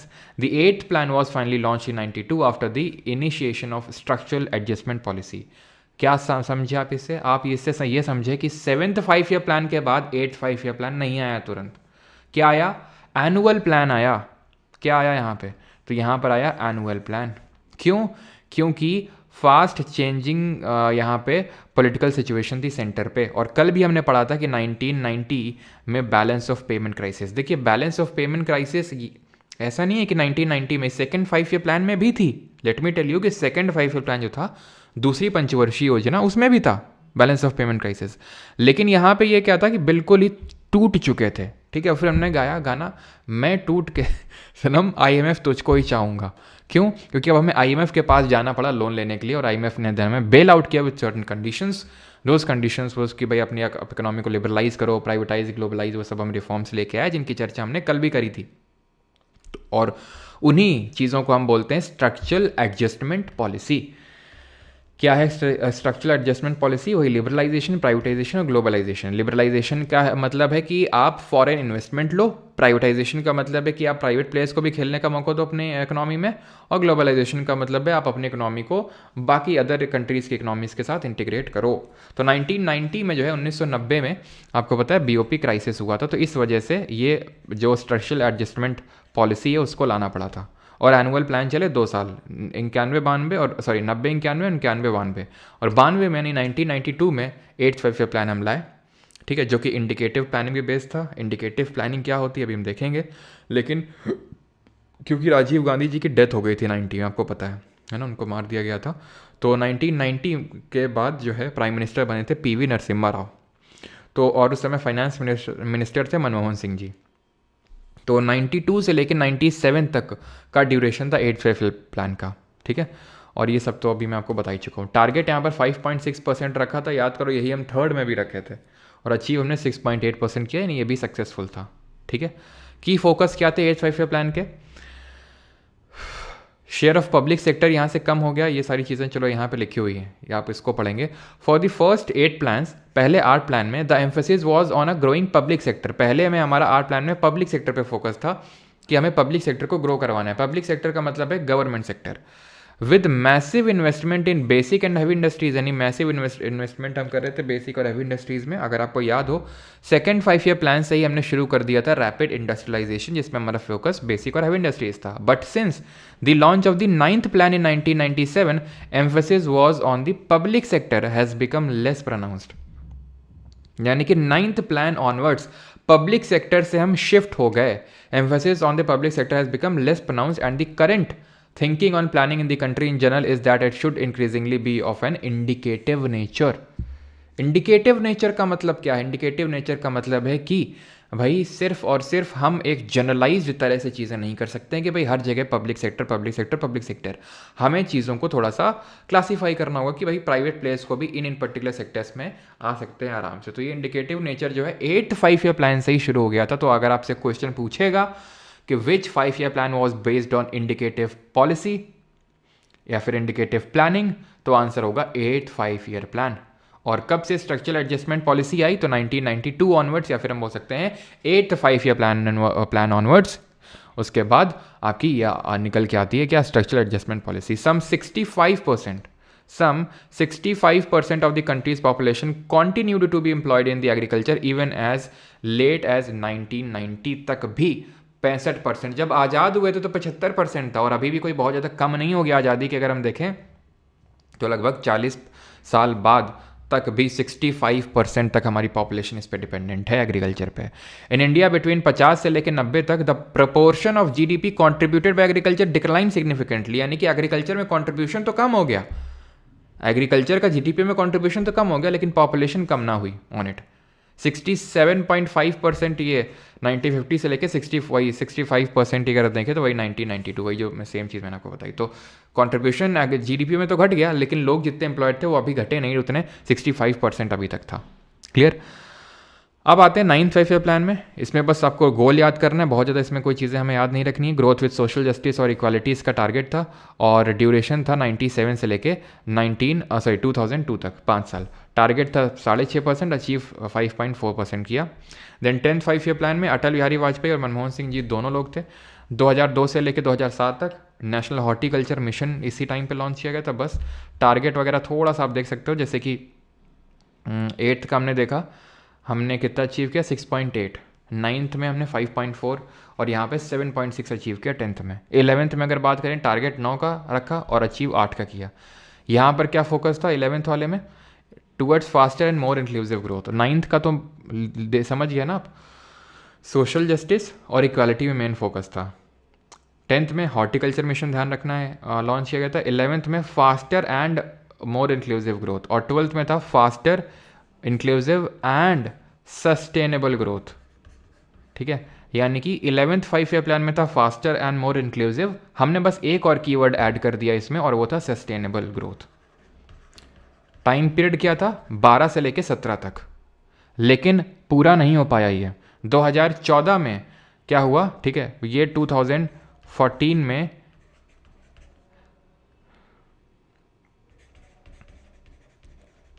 Planning commission को, योजना आयोग को डिसमिस कर दिया गया। ठीक है, and 5 year plan were abandoned, ख़त्म कर दिए गए थे। ठीक है, जैसे कि हमने देखा 78 में 78 में जब जनता पार्टी आई, जब गवर्नमेंट चेंज हुई तो उसने ख़त्म कर दिया, वैसे ही यहाँ पे हुआ। तो अच्छा समराइज करो मुझे कमेंट में जल्दी से, 3 ब्रेक्स बताओ 5 ईयर प्लान में, 3 जगह ब्रेक्स आए थे 5 ईयर प्लान में, कब कब आए थे कमेंट में जल्दी से लिखो, 1 2 3 ऑर्डर वाइज। नीति आयोग आ गया, नीति आयोग ने प्लानिंग कमीशन को रिप्लेस कर दिया, 1 जनवरी 2015 को आया, थिंक टैंक है गवर्नमेंट का, और ये पॉलिसी मेकिंग वगैरह में अगर हम बात करें रिपोर्ट पब्लिश करेगा, विजन डॉक्यूमेंट देगा। कल हमने एक रिपोर्ट देखी थी MDP multi dimensional poverty index, ये सब देखा था हमने क्या देखा था, ये क्या नहीं करता है, ये कोई डिस्प्यूट रेजोल्यूशन नहीं करता है, फंड एलोकेशन नहीं करता है, इस तरह के बड़े रोल नहीं है इसका, काम बस थिंक टैंक का, बस तुम सोचने का काम करो, एग्जीक्यूशन हम पे छोड़ दो, गवर्नमेंट बोलती है। ठीक है, और ये आपकी कॉन्स्टिट्यूशनल बॉडी है, स्टैट्यूटरी है, एग्जीक्यूटिव है, कैसी बॉडी है। तो 3 ब्रेक्स कब आए हैं 5 ईयर प्लान में, तो यहाँ पे मैं लिखता हूँ ब्रेक्स इन 5 ईयर प्लान। तो ब्रेक्स कौन कौन से आए हैं, तो एक तो आया है 1966 से 69 तक, 66 से लेकर 69 बीच में जब आए थे आपके प्लान हॉलीडे। दूसरा आया आपका 1978 से लेकर 80 तक रोलिंग प्लान, और तीसरा जब एनुअल प्लान है 1990 से लेकर 92 तक एनुअल प्लान है। तो ये 3 ब्रेक्स आपके आए थे। ये ब्रेक आया था क्योंकि फेल हो गया था काफ़ी भयंकर तीसरा वाला प्लान, ये ब्रेक आया था क्योंकि गवर्नमेंट चेंज हो गई थी, ये ब्रेक आया था बिकॉज सेंटर में बहुत ज़्यादा आपको पता है कि चीज़ें चेंज हो गई थी और बैलेंस ऑफ पेमेंट क्राइसिस हुआ था, इसके लिए क्लियर इतनी चीज़। National institute for transforming India का फुल फॉर्म है, और ये ना तो कॉन्स्टिट्यूशनल है ना तो स्टैट्यूटरी है, ना तो कोई कॉन्स्टिट्यूशन में इसका अनुच्छेद है, आर्टिकल है, और ना ही ये कोई एक्ट से बनी है, ये एक एग्जीक्यूटिव रेजोल्यूशन से बनाया गया बॉडी है। बस इसने प्लानिंग कमीशन को रिप्लेस किया, और इसका चेयरमैन भी प्राइम मिनिस्टर होता है। ठीक है, CEO, ये सब सारी चीज़ें हम पढ़ चुके हैं। CEO कौन है, BVR सुब्रमण्यम, और वाइस चेयरपर्सन कौन है, सुमन के बेरी। आखिरी टॉपिक पे आते हैं जो 2 मिनट का टॉपिक है, and that is industrial policy resolution. औद्योगिक जो आपका ये है नीतियाँ हैं वो, ठीक है, हाँ सभी का सही है, सभी का सही है जो ब्रेक है। तो अब हम देखेंगे कि इंडस्ट्रियल पॉलिसी रेजोल्यूशन क्या क्या है। बस लास्ट है 2-3 मिनट का है, ये 3-4 मिनट का बस। तो 3 इंडस्ट्रियल पॉलिसी रेजोल्यूशन आए हैं। पहला वाला आया था 1948 में। ठीक है, मेन इसमें पर्सन कौन थे जिन्होंने इसको फॉर्मुलेट वगैरह करने का क्रेडिट जाता है जिनको, तो ये थे हमारे श्यामा प्रसाद मुखर्जी। ठीक है, ये first 5 year plan, first industrial policy resolution pass हुआ था इस टाइम पे। गवर्नमेंट की मोनोपोली थी, लाइसेंस राज की शुरुआत हुई थी यहाँ से। यहाँ पे जो है इट क्लासीफाइड, ध्यान रखना इस चीज़ को, यहाँ पे लिखा है क्या, नहीं लिखा है, ओके यहाँ पे लिख देता हूँ मैं, ये इंपॉर्टेंट है। It classified industries, it classified industries into 4 broad categories। 4 broad categories में इंडस्ट्री को इसने क्या किया था, क्लासीफाई किया था। कौन कौन सी, पहला पब्लिक सेक्टर, पहले तो तुम यही याद कर लो, सीधा यही पूछता है क्वेश्चन कितने सेक्टर में, तो 4 सेक्टर में। एक तो पब्लिक सेक्टर, दूसरा पब्लिक कम प्राइवेट सेक्टर, पब्लिक कम प्राइवेट सेक्टर, तीसरा कंट्रोल्ड प्राइवेट सेक्टर,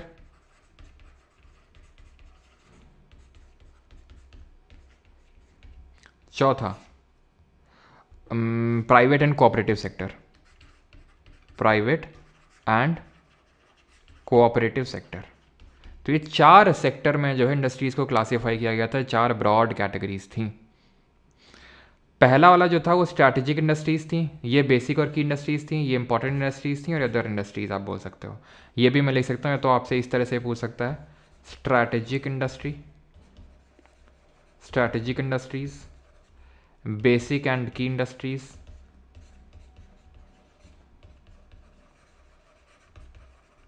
ठीक है, important industries, private and cooperative जो सेक्टर है ये आपका आ जाएगा अदर इंडस्ट्रीज़ में, अदर इंडस्ट्रीज़। क्लियर इतनी चीज़? 4 ब्रॉड कैटेगरीज में डिवाइड किया था। 1955 में village and small scale industry committee का गठन किया गया। इसको करवे कमेटी के नाम से भी जानते हैं, ठीक है। Noted the possibility of using small scale industries for promoting rural development. तो एक करवे कमेटी का गठन किया गया था जिसको हम विलेज और स्मॉल स्केल इंडस्ट्री के नाम से भी जानते हैं। 1955 में इसने नीड बताई थी, इसने पॉसिबिलिटी बताई थी स्मॉल स्केल इंडस्ट्रीज़ का क्या रोल हो सकता है रूरल डेवलपमेंट में। गांव में अगर हमें विकास लाना है तो हमें छोटी छोटी इंडस्ट्रीज़ को सेटअप करना पड़ेगा और उनको प्रोटेक्ट भी करना पड़ेगा, नहीं तो जो बड़ी इंडस्ट्रीज़ है इन छोटी इंडस्ट्रीज़ को खा जाएंगे, क्योंकि उस लेवल पे इनके पास मैकेनाइजेशन होगा नहीं और उस लेवल पे ये प्रोडक्शन कर पाएंगे नहीं, तो इसलिए इनका प्रोटेक्शन भी ज़रूरी है। ऐसा करवे कमेटी ने बोला था 1955 में जो बनाई गई थी, तो ये ध्यान रखेंगे। दूसरी इंडस्ट्रियल पॉलिसी रेजोल्यूशन है 1956 में आया था, जिसको कि इकोनॉमिक कॉन्स्टिट्यूशन ऑफ इंडिया के नाम से भी जाना जाता है। इसने इंडस्ट्रीज़ का डाइवर्सिफिकेशन किया। आपसे जब भी पूछेगा कि भाई कौन से आईपीआर ने डाइवर्सिफिकेशन किया इंडस्ट्रीज़ का, तो you will say second IPR ने किया। इसमें 3 शेड्यूल्स में इंडस्ट्रीज़ को बांटा गया, शेड्यूल ए, शेड्यूल बी और शेड्यूल सी। शेड्यूल ए में इंडस्ट्रीज़ आई वो मेनली पब्लिक सेक्टर इंडस्ट्रीज़ थी, टोटल इसमें 17 इंडस्ट्रीज़ थी। शेड्यूल बी में पब्लिक और प्राइवेट सेक्टर 12 और only private sector schedule C. क्या है इसका मतलब कि भाई यहाँ पर इंडस्ट्रीज़ का डाइवर्सिफिकेशन किया गया, शेड्यूल्स में बांट दिया गया इंडस्ट्रीज़ को, कि पहला वाला जो शेड्यूल ए में इंडस्ट्रीज़ होंगी, जैसे कि जो इंपॉर्टेंट है, जैसे कि एविएशन हो गया, रेलवेज हो गया, एटॉमिक एनर्जी हो गया, ठीक है, ये मैं कुछ एग्जाम्पल लिखे। तो ये इंडस्ट्रीज़ जो इंपॉर्टेंट हैं बहुत ज़्यादा, कंट्री की नेशनल सिक्योरिटी के पर्सपेक्टिव से भी बहुत इंपॉर्टेंट है, तो इनको पहले शेड्यूल में रखा गया। टोटल ऐसी 17 इंडस्ट्रीज़ थी, ठीक है, जो सिर्फ गवर्नमेंट के हाथ में रहेंगी। दूसरा वाला भी गवर्नमेंट के हाथ में, पब्लिक का मतलब होता है गवर्नमेंट, और इसमें बट ये है कि प्राइवेट प्लेयर की यहाँ पर सहायता ली जा सकती है, ठीक है। 12 ऐसी इंडस्ट्रीज़ हैं। शेड्यूल सी की अगर हम बात करेंगे तो इसमें सिर्फ और सिर्फ प्राइवेट सेक्टर वाली इंडस्ट्रीज़ थी, जो बहुत कम थी। इसमें इंपॉर्टेंट थी aviation, railways, atomic energy, iron and steel, ठीक है। अब सारी की सारी 17 की 17 आपको नहीं रटनी है, जो इंपॉर्टेंट वाली वो मैं यहाँ पे लिखे दे रहा हूँ। अगर पूछेगा तो ये पूछेगा जिस पे एक दो बार क्वेश्चन बन चुके हैं, ठीक है। और एटॉमिक एनर्जी हो गया, आर्म्स एंड एम्यूनिशन हो गया, ठीक है। 5 याद कर लो, आराम से हो जाएगा आपका question, arms and ammunition. The purpose of this policy was to promote regional equality. Regional equality वही सेम चीज़ की जहाँ पर डेवलपमेंट नहीं पहुँचा है ना। ऐसा ना हो कि अगर हम सिर्फ प्राइवेट प्लेयर को खेलने का मौका देते रहेंगे तो होगा इससे ये कि प्राइवेट इंडस्ट्रीज़, मैंने आपको बताया ना जब बैंकिंग सिस्टम पढ़ रहे थे कि HDFC जाके कोई गांव में तो नहीं खोलेगा, जाके किसी गांव में जाके बैंक, क्यों? क्योंकि उसको प्रॉफिट नहीं है, प्राइवेट का मोटिव होता है प्रॉफिट।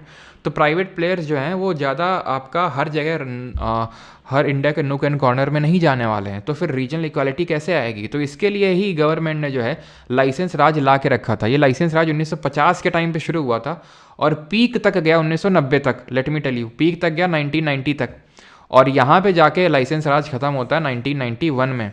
ये जो हमारी आखिरी इंडस्ट्रियल पॉलिसी थी और लेटेस्ट इंडस्ट्रियल पॉलिसी यही वाली है, उसके बाद अभी तक इंडस्ट्रियल पॉलिसी आई नहीं है, ठीक है। डिसइन्वेस्टमेंट किया गया पब्लिक सेक्टर का। डिसइन्वेस्टमेंट का मतलब विनिवेश, विनिवेश का मतलब है कि गवर्नमेंट अपनी शेयर होल्डिंग छोड़ के प्राइवेट प्लेयर को ला रही है। और डिसइन्वेस्टमेंट का पैसा किस हेड में जाता है ज़रा बताइए एनुअल फाइनेंशियल स्टेटमेंट के।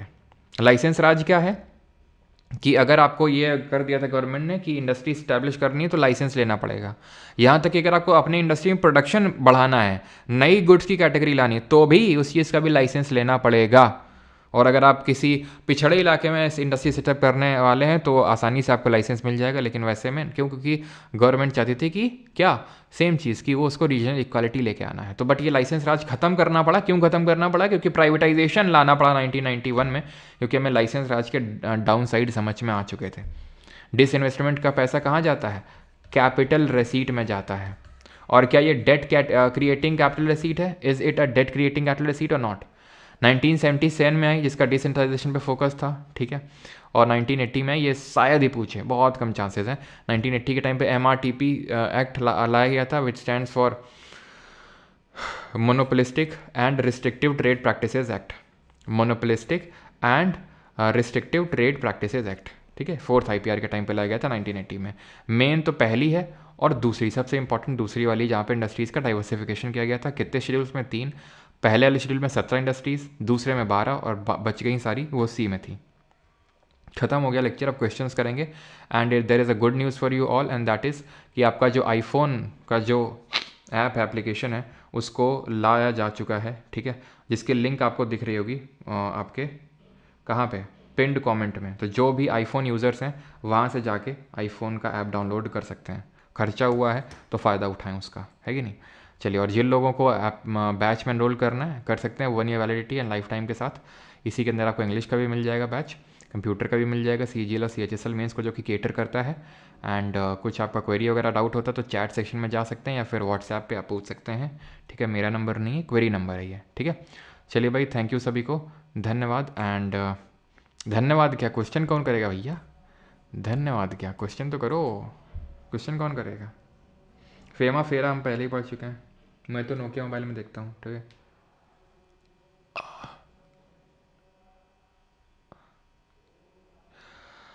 हाँ, तो प्राइम मिनिस्टर समराइज करने थे ना। पहले 3 में प्राइम मिनिस्टर कौन थे? Nehru, first, second, third. चौथे, 5वें, 6वें में कौन थे? गांधी, इंदिरा गांधी। 7वें में राजीव गांधी। 8वें में 8वें में थे आपके PV नरसिम्हा राव। 9वें में वाजपेयी। 10वें में वाजपेयी प्लस मनमोहन। 11वें में मनमोहन, और 12वें में भी मनमोहन, लेकिन वो 12 वाला 2 साल ही चला था, ठीक है। विकास बंतु जी, देखिए 5 ईयर प्लान्स कंक्लूजन की अगर मैं बात करूँ तो अभी कंक्लूड हो जाएगा, रिवाइज हो जाएगा। आप क्वेश्चन करना शुरू करेंगे, अपने आप वो क्लियर हो जाएगा सब कुछ, ठीक है। आईफोन होता तो सीजल की तैयारी नहीं करते। अच्छा, ऐसा होता है क्या? चलो भाई, तो पहले SSC वाला क्वेश्चन नहीं यार, यही कर लो, क्योंकि ये ज़्यादा नहीं है ना, तो कम है तो ख़त्म करते हैं। और कितना कोई टफ नहीं है, जिस हिसाब से हम लोगों ने पढ़ी है, आपको शायद ही कोई क्वेश्चन लगेगा जो आपसे होना है। CAPF 2023 और इंडिया 2023 में सवाल पूछा गया है। सेकेंड 5 ईयर प्लान क्या था? सेल्फ रिलायंट और सेल्फ जनरेटिव इकोनॉमी। ये तो किस में था? ये तो थर्ड 5 ईयर प्लान में टारगेट था, ठीक है। आंसर क्या होगा? Rapid industrialisation with emphasis on the development of basic and heavy industries. कितना आसान है, मतलब एक ही टाइम पे तुम कर्नल ही बन रहे हो, एक ही टाइम पे, ठीक है, लेफ्टिनेंट वगैरह, और एक ही टाइम पे तुम जो है असिस्टेंट कमांडर ही बन रहे हो। देख रहे हो तुम। विच of the following was the focus of the 12th 5 year plan का फोकस क्या था? सीरियस 2024 का सवाल है। सस्टेनेबल एंड इंक्लूसिव ग्रोथ, ठीक है। तो रैपिड एंड ये सस्टेनेबल और इंक्लूसिव ग्रोथ अगर आपको याद हो, 12th 5 ईयर प्लान में टारगेट था रैपिड, इंक्लूसिव और sustainable growth. Social justice and equality, ये किस 5 ईयर प्लान का टारगेट था? बताइए जल्दी से। फूड वर्क प्रोडक्टिविटी, FWP, ये किसका था? Attainment of self Reliance. 12th 5 year plan पूछ रहा है तो ऑप्शन नंबर ए, ठीक है। सोशल जस्टिस एंड इक्वालिटी ये 9th का था, FWP 7th का था, और अटेनमेंट ऑफ सेल्फ रिलायंस, यानी कि सेल्फ रिलायंस हमें अटेन करना है, ये था हमारा 4th 5 ईयर प्लान का। अगला है the idea of planning in independent India was drawn from. तो प्लानिंग का जो कॉन्सेप्ट है ये कहाँ से लेके आया? बॉम्बे प्लान से, demand made by patients, demand made by workers unions, the Gandhi vision of India's future. तो ये मेन जो है हमने ड्रॉ किया था बॉम्बे प्लान से। करो इसको जरा arrange.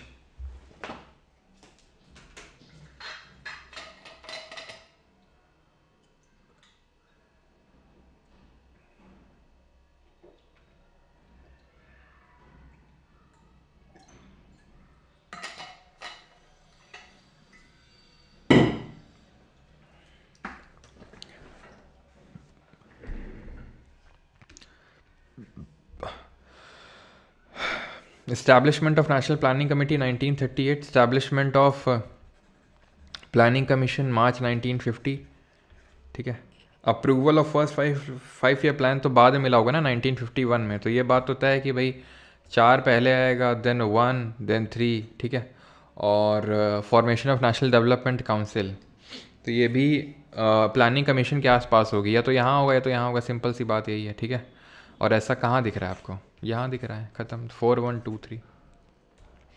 Plan allocation in agriculture and irrigation, ये किसका क्वेश्चन था? ये एनडीए का था, ये भी एनडीए का है।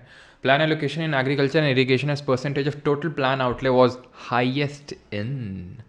कुल योजना परिव्यय की प्रतिशतता के रूप में कृषि और सिंचाई की योजना, प्लान एलोकेशन कहाँ पे? एग्रीकल्चर इरीगेशन पे ज़्यादा था। तो सबसे पहला वाला जो हमने स्टार्ट किया था उसी पे हमने एग्रीकल्चर पे ज़्यादा फोकस किया था, इरीगेशन पे फोकस किया था, इसीलिए हम डैम्स हमने इस्टेब्लिश किए थे, बाखला नंगल, हीराकुड और नागार्जुन सागर। किसको आर्किटेक्ट ऑफ इंडियन प्लानिंग बोलते हैं? तो VK RV राव के बारे में मैंने आपको कल बताया था, he gave the scientific approach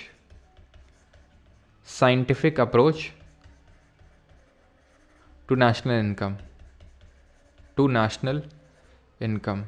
सबसे पहले नेशनल इनकम का कॉन्सेप्ट किसने दिया था? दादा भाई नौरोजी ने। Scientific approach VK RV Rao ने, ठीक है। और नेशनल इनकम कमिटी को किसने हेड किया था, कोई बताएगा? Who headed the national income committee, किसने इसको हेड किया था? तो आंसर क्या होगा? PC Mahalanobis, option number C, Prasanta Chandra Mahalanobis. इनको हम आर्किटेक्ट बोलते हैं इंडियन प्लानिंग का। नेशनल इनकम कमेटी की अगर हम बात करेंगे तो इसको भी हेड किया था इन्होंने ही, ठीक है। और इस इंडियन स्टैटिस्टिकल इंस्टीट्यूट बनाया था इन्होंने कैलकाटा में, प्लस इन्होंने संख करके एक जर्नल निकाला था, और इनका जन्म दिवस 29 जून को हम नेशनल स्टैटिस्टिक्स डे यानी राष्ट्रीय सांख्यिकी दिवस के रूप में मनाते हैं। ये थे हमारे देश के पहले रेलवे मिनिस्टर, ठीक है। तो ये ध्यान है, नेशनल इनकम प्लानिंग कमेटी अलग थी, वो बोस जी ने बनाई थी, नेहरू जी ने चेयरमैनशिप करी थी 38 में।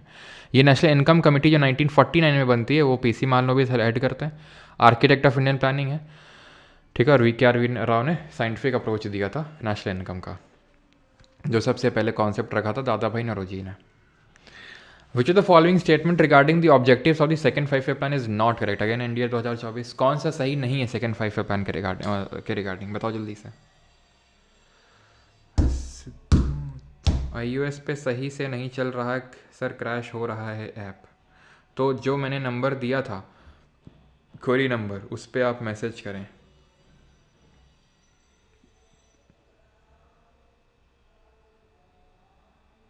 ओके कपिल बेनीवाल जी, मैं पासवर्ड वगैरह चेंज कर लूँगा।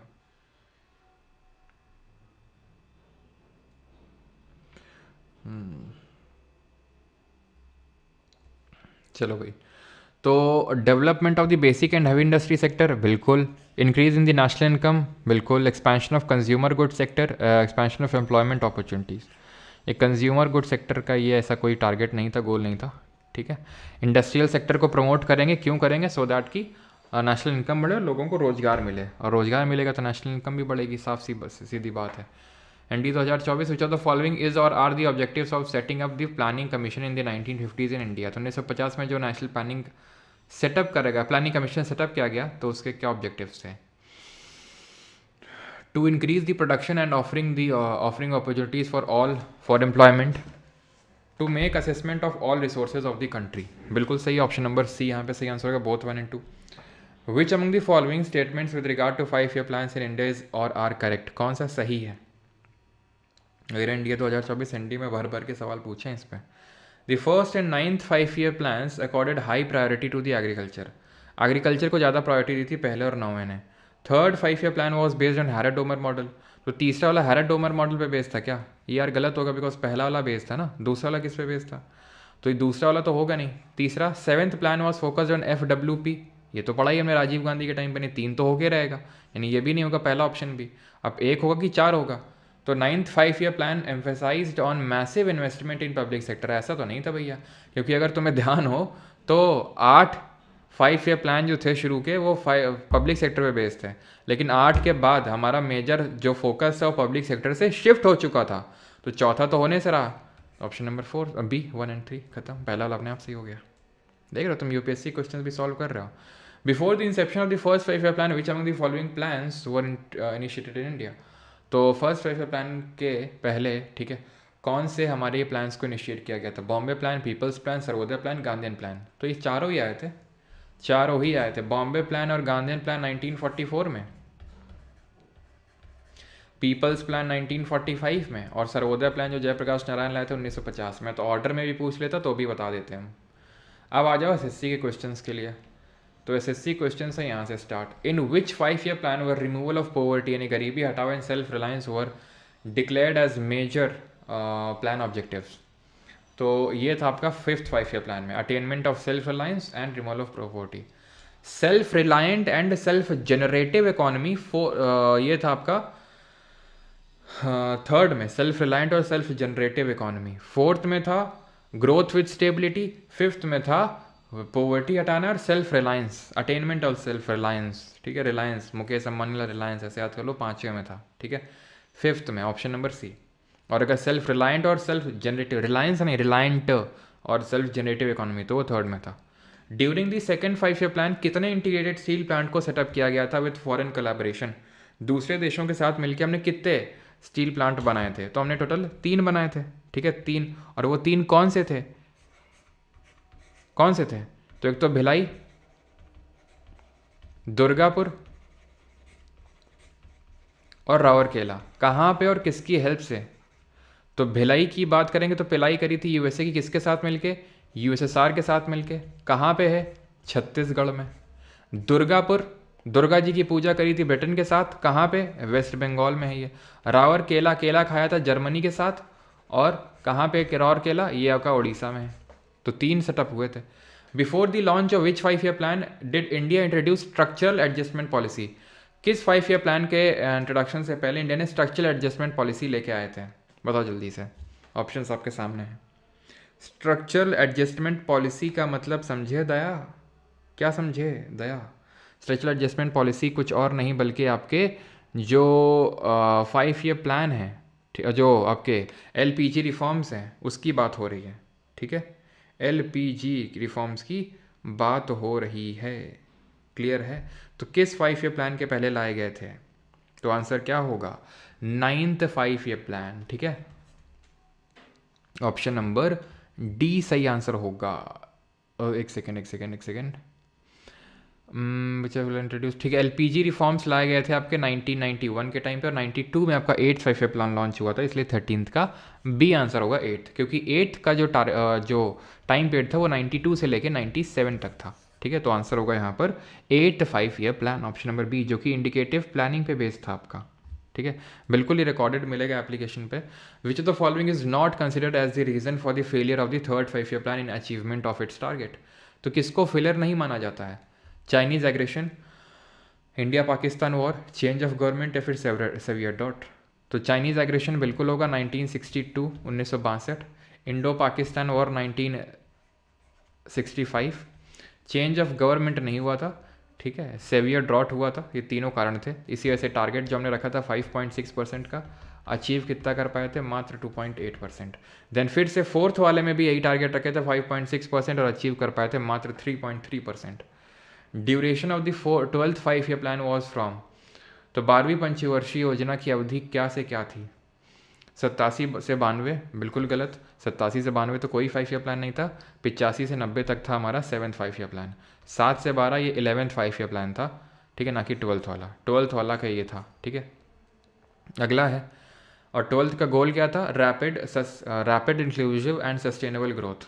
5 year plans in India laid down not only specific objectives to be attained in the 5 year of a plan, but also what was to be achieved over a period of 20 years. This long term plan is called as? तो long term plan को क्या बोला गया? Perpetual plan, 2 decade plan, 20 year plan, या फिर perspective? तो perspective plan जो हमने देखा था। कोई सिंगल क्वेश्चन नहीं अभी तक मिला जो हम लोगों ने किया ना हो। In which of the following years did the government opt for a planned holiday after the 7th 5 year plan? तो 7th 5 ईयर प्लान मतलब FWP, राजीव गांधी 1985 से लेकर 90 तक। और उसके बाद क्या हुआ था? एनुअल प्लान आया था 90 से लेकर 92 के बीच में। 90 से 91, 91 से 92 एनुअल प्लान आया था। ठीक है, क्या आया था? Annual plan. और एनुअल प्लान और कब आया था इससे पहले? 18वां। Which 5 year plan India was based on the Harrod Domar? बड़ा आसान है यार आपका, ये पहला वाला था, दूसरा पीसी मान लो भी, तीसरा गडगिल और चौथा रुद्र एलन मॉडल, या फिर हो सकता है चौथे में आपका गडगिल दे दे वो, है ना। तो एनुअल प्लान इससे पहले 1966 66 से लेके 69 के बीच में जो प्लान हॉलीडे था उस टाइम पे भी आए थे। After which 5 year plan there was not much emphasis on the public sector? किस 5 ईयर प्लान के बाद ज़्यादा एम्फोसिस नहीं था पब्लिक सेक्टर पे? तो 8th प्लान के बाद जो है फोकस नहीं था ज़्यादा पब्लिक सेक्टर में। अगर आप यहाँ पे ध्यान से देखें तो ये सारी चीज़ें हम कर चुके हैं, ठीक है। For the first 8 plan the emphasis was on growing public sector, लेकिन उसके बाद बस since the launch of the 9th plan, ठीक है, क्या हो गया ये ठीक है, since the launch of the 9th plan ये आपका ऐसे ऐसे हो गया, ठीक है। मेन पब्लिक सेक्टर से फोकस हमने हटा दिया। Not among the reforms related to agriculture undertaking under the 5 year plan, इनमें से क्या एग्रीकल्चर के लिए रिफॉर्म नहीं लिया गया था? Introduction of the policy of land to the tiller, introduction of the land ceiling act, launch of the high yield variety seed technology, formation of rent authority department. तो क्या आंसर होगा? Land to tiller policy भी आई थी, land ceiling act भी आया था, HYV seat को भी इंट्रोड्यूस किया गया था, रेंट अथॉरिटी डिपार्टमेंट ऐसा कुछ नहीं था, सब किया हुआ है। आज मेरा बर्थडे विश कर देना। अच्छा, आयुष जी का आज बर्थडे, हैप्पी बर्थडे आयुष जी। और कब तक वेट करूं न्यू बुक? भैया अब हम क्या ही बोलें तुम्हें, अब जो आएगा वो बुक नहीं होगी, वो जो आएगा ना वो कुछ मतलब अब मैं क्या बोलूँ तुम्हें, ठीक है, उसको तुम बुक नहीं बोल सकते हो। अब जो आएगा ना वो कुछ अलग ही होगा, वो सालों के सूखे को ख़त्म करेगा। कितने सालों का? अनंत सालों के सूखे को ख़त्म करेगा, जीके में जो सूखा हो रखा है, क्या समझे?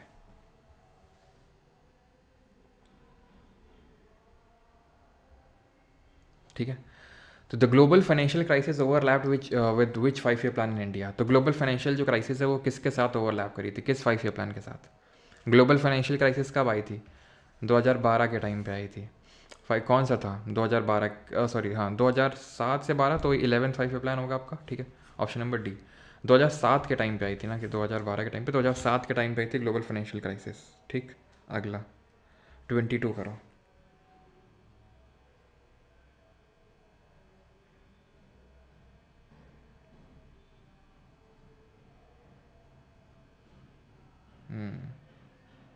प्यास बुझाएगा, बिल्कुल, साले के सूखे को तोड़ेगा, सालों का जो सूखा हो रखा है ना, प्यास बुझा देगा तुम्हारी गर्मियों में।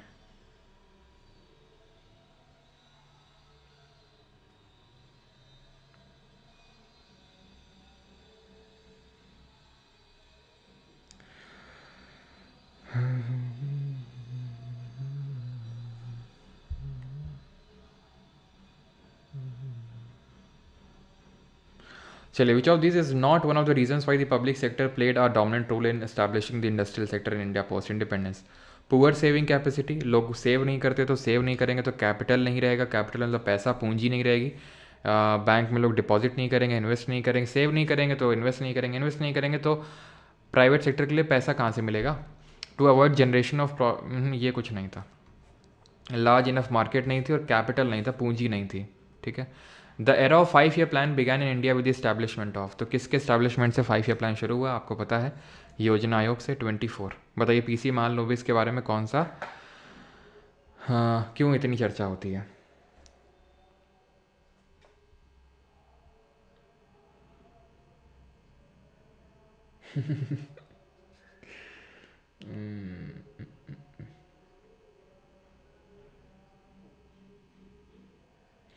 कृष्ण जी परमार अकेडमी एप्लीकेशन पे मिलेंगी वो।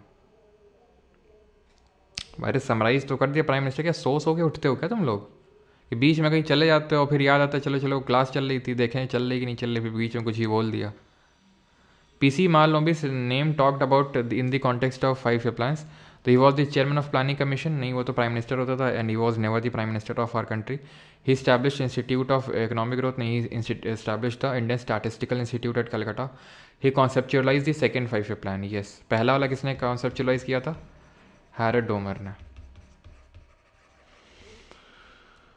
विच 5 year plan aimed to increase the rapid growth in food grain production? तो फूड ग्रेन प्रोडक्शन में रैपिड ग्रोथ किसने इंक्रीज करवाया 5 ईयर प्लान? तो FWP कौन सा 5 year plan? 7th Rajiv Gandhi, 85 से लेकर 90 तक. The urge to bring economic and social change under present condition comes from the fact of poverty and inequalities in income, wealth and opportunity. तो वर्तमान परिस्थितियों में आर्थिक और सामाजिक परिवर्तन लाने की इच्छा गरीबी और आय, धन और अवसर में असमानताओं के तथ्य से आती है. तो क्या सही आंसर होगा? आंसर होगा फर्स्ट 5 ईयर प्लान का ये था आपका. ठीक है, option number C. 27 what were the primary goals of the 5 year plans in India? तो पंचवर्षीय योजनाओं के प्राइमरी गोल्स क्या थे? बताओ जल्दी से भाई. पोल वोल कुछ नहीं होगा, स्टैटिक शुरू हो रही है मंडे से.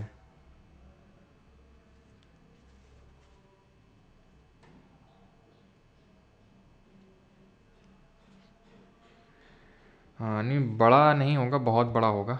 ठीक है, आपको पता है रोज़ रोज़ इस चैनल पे लॉन्चिंग वॉन्चिंग तो होती नहीं है, लेकिन जब होती है ना तो फिर कुछ बहुत बड़ा होता है. And let me tell you, वही है, सालों के सूखे को ख़त्म, सालों का सूखा ख़त्म हो जाएगा अभी.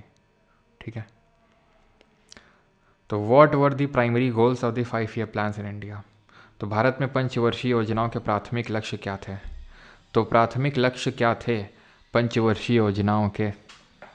ये थे ग्रोथ, मॉडर्नाइजेशन, सेल्फ रिलायंस और इक्विटी. सब पढ़ा हुआ है, not even a single question अभी नहीं मिला है जो हाँ इसको बोल सकते हैं ये वाला कि एज सच ये वर्डिंग नहीं पढ़ी थी हम लोगों ने. ठीक है, यही एक सिर्फ क्वेश्चन देखने को मिला, नहीं तो ये भी हम लोग पढ़ चुके हैं, सबका मतलब भी मैंने आपको बताया. Growth with stability and progressive achievement of self Reliance was. Growth with stability, जब हम औंधे मुँह गिरे थे 3rd 5th प्लान में, तब हमें आया था कि नहीं स्टेबल होकर यार वो करना है. ठीक है, तो ये है आपका. यूट्यूब का तो पता नहीं है क्रैश होने वाला है कि नहीं, लेकिन बहुत सारी चीज़ें क्रैश होने वाली हैं. ठीक है, तो ग्रोथ विथ स्टेबिलिटी ये होगा आपका 4th 5 year plan, option number C. 29 song सुना दें क्या? चलो रहना, तो उसको लॉन्च ही करेंगे. ठीक है, सुनाएंगे नहीं, अभी लॉन्च ही करेंगे, उसको रिलीज़ ही करेंगे चैनल पे. चलो नहीं, चेहरा दिखाएंगे वो नहीं, वो बड़ा काम, उससे भी बड़ा काम होने वाला है, मतलब फेस रिवील से भी बड़ा, बहुत ऊपर उठ के है वो चीज़. ठीक है, द एक्चुअल ग्रोथ रेट और कब होगा वो डेट्स तो मैं एग्जैक्टली आपको नहीं बता सकता हूँ कुछ कारणों की वजह से. ठीक है, लेकिन हाँ जल्द ही होगा. The actual growth rate of the 9th and 10th 5 year plan was dash and dash respectively. तो एक्चुअल ग्रोथ रेट क्या थी 9th और 10th 5 ईयर प्लान की? तो 9th की थी 5.4% और 10th की थी 7.6%. That is option number A. 30th what is not a goal of 5 year plan? तो इनमें से गोल क्या नहीं है 5 ईयर प्लान का? पंचवर्षीय योजनाओं का लक्ष्य क्या नहीं था? High population growth, high GDP growth है ना, ग्रोथ था. Equal benefit to all people, ये इक्विटी है. और सेल्फ रिलायंस, ये हमने पढ़ा था. ये हाई पॉपुलेशन ग्रोथ नहीं था. अगला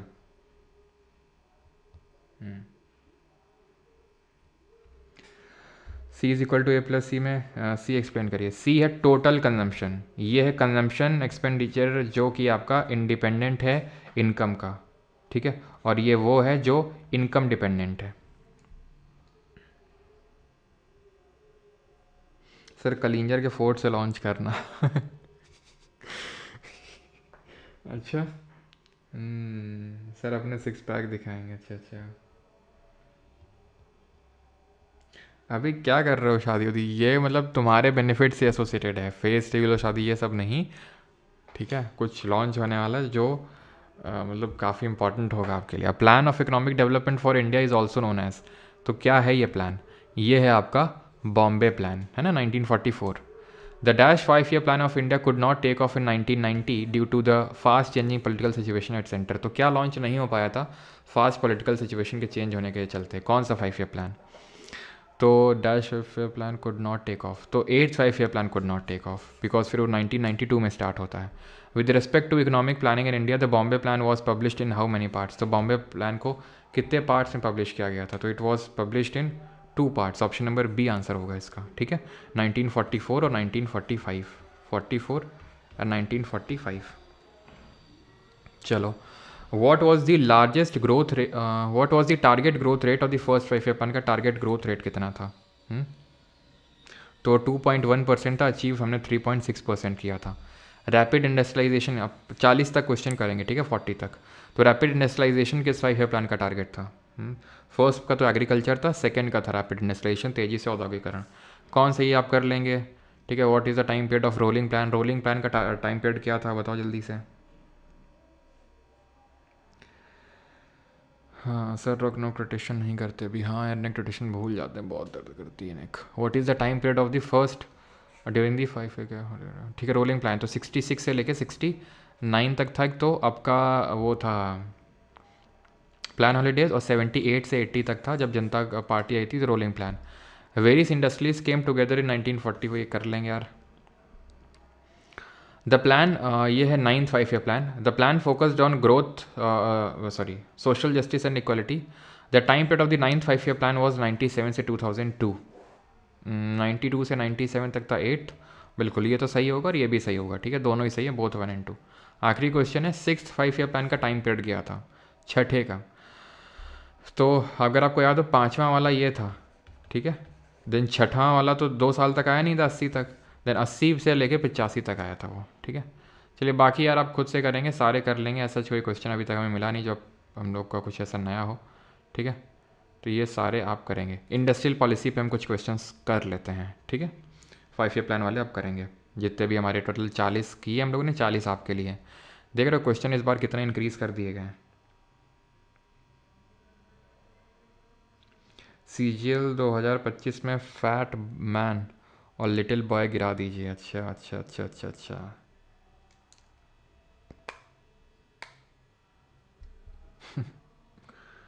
फैट मैन और लिटिल बॉय, मतलब विराज, जो तुमने बात कही है ना, तुम्हारी इस बात का ना स्क्रीनशॉट ले लिया है, और इस बात को जो विराज ने भी लिखा है, ठीक है, इसी सेम चीज़ को मैं रिपीट करूँगा। विराज बहुत काफ़ी हद तक मतलब क्लोज गेस कर दिया है, फैट मैन और लिटिल बॉय। फैट मैन और लिटिल बॉय को मैं कोट करूँगा जब लॉन्च करूँगा, ठीक है।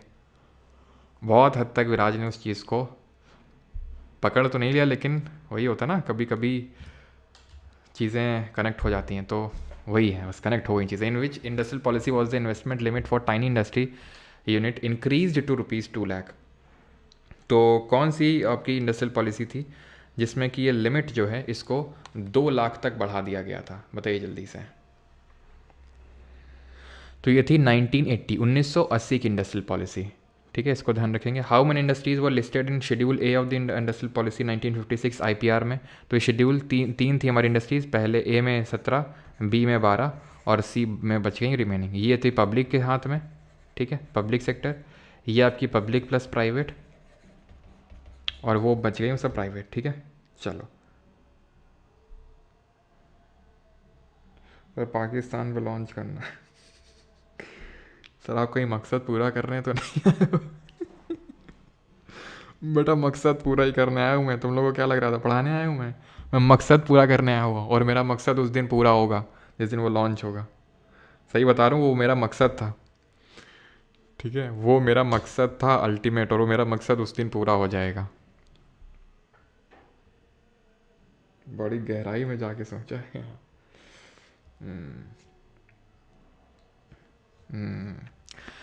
In the IPR of 1948, which of the following was not the monopoly of the central government? क्या मोनोपोली नहीं थी अब IPR 1948 में? Iron steel, atomic energy, railway, फिर arms and ammunition. What was not the monopoly? आप खुद सोचिए, arms and ammunition होगा, रेलवे भी होगा, एटॉमिक एनर्जी होगा, but iron and steel, TISCO पहला स्टील प्लांट प्राइवेट है ना, टाटा का है। थोड़ा सा गेस कर सकते हो ना कि इसमें तो प्राइवेट प्लेयर खेल सकता है, लेकिन इनमें प्राइवेट प्लेयर नहीं खेल सकता है। ये इंपॉर्टेंट इंडस्ट्रीज़ हैं स्ट्रैटेजिक पर्सपेक्टिव से।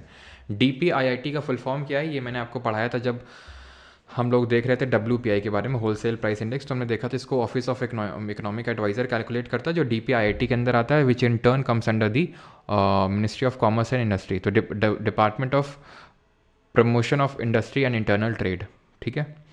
इंटरनल ट्रेड होगा, इंटरनेशनल ट्रेड नहीं। Option number B.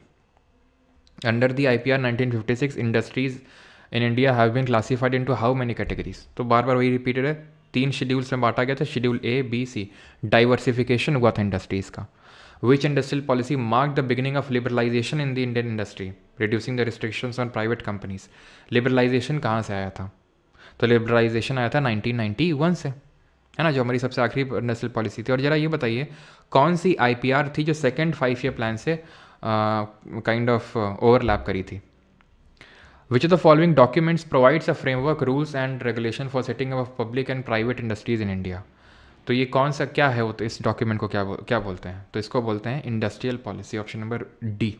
ठीक है, तो 1956 था का जो 5 ईयर जो था वो सेकेंड 5 ईयर प्लान से ओवरलैप किया था। ठीक है, what are the main obstacles during the industrial development of India at the time of independence? क्या मेन ऑब्स्टिकल्स थे during the industrial development of India? Land for industrial establishment, employment required for industries, market for industrial produce, या फिर capital investment in industries? तो main था भाई capital investment नहीं था, ठीक है, पूंजी नहीं थी। और ये आखिरी क्वेश्चन है, कर लो इसको भी, खत्म हो जाएगा फिर। विच of the following is not the socio economic objective of industrial policy statement of 1980? क्या सोशियो इकोनॉमिक आपका ऑब्जेक्टिव नहीं था जो हमारी इंडस्ट्रियल पॉलिसी आई थी 1980 की? तो ऑप्शंस आपके सामने हैं। Promotion of export oriented industries, consumer protection against the high prices and bad quality, and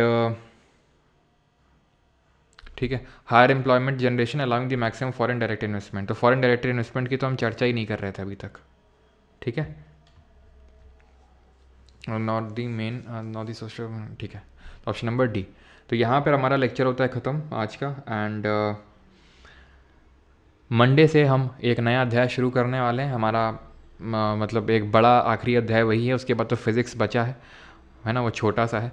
main जो है भी है वो स्टैटिक जीके। तो स्टैटिक जीके हम शुरू करने वाले मंडे से, एंड जो लोग भी कोर्स के रिकॉर्डेड लेक्चर्स, एमसीक्यू, ये सब कुछ लेना चाहते हैं तो वो बैच में एनरोल कर सकते हैं। ठीक है, आप यहाँ पे देख सकते हैं, इसी के अंदर आपको इंग्लिश का बैच ही मिल जाएगा और कंप्यूटर का भी मिल जाएगा। ऑलराइट, डेट का आइडिया देते like within a week और 2। भाई विद इन अ वीक और 2 तो नहीं है अभी, इतना अभी जल्दी नहीं है, बिकॉज उसमें बहुत टाइम लग रहा है। ठीक है, बहुत टाइम लग रहा है उसमें। और अगर मतलब एकदम फैट मैन और लिटिल बॉय गिराना है, और मतलब ये भी है जो मतलब विराज ने बोला फैट मैन लिटिल बॉय, मतलब समझ रहे हो ना इससे क्या मैं बताना चाह रहा हूँ आपको, कि वो दो चीज़ें हैं।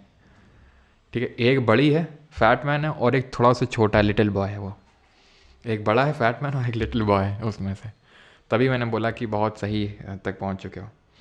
तो वो जो है मतलब कुछ ऐसा मैं आपको देने वाला हूँ कि उसमें मैंने आज तक कभी तुमसे गारंटी में बोला कि भाई ये कर लो तो ये हो जाएगा, है ना, कि यहाँ तक मैं कोर्स से भी आपको पता है अभी, है ना, टॉप रैंकर्स निकले हैं सीजीएल में, जो जीके में हाईएस्ट स्कोर है अभी तक जो, ठीक है, वो आपके बैच से ही है। लेकिन फिर भी मैं गारंटी ना तो मैंने पहले ली, ना तो अभी मैंने ली, कभी ली, लेकिन उस चीज़ में मैं गारंटी लूँगा।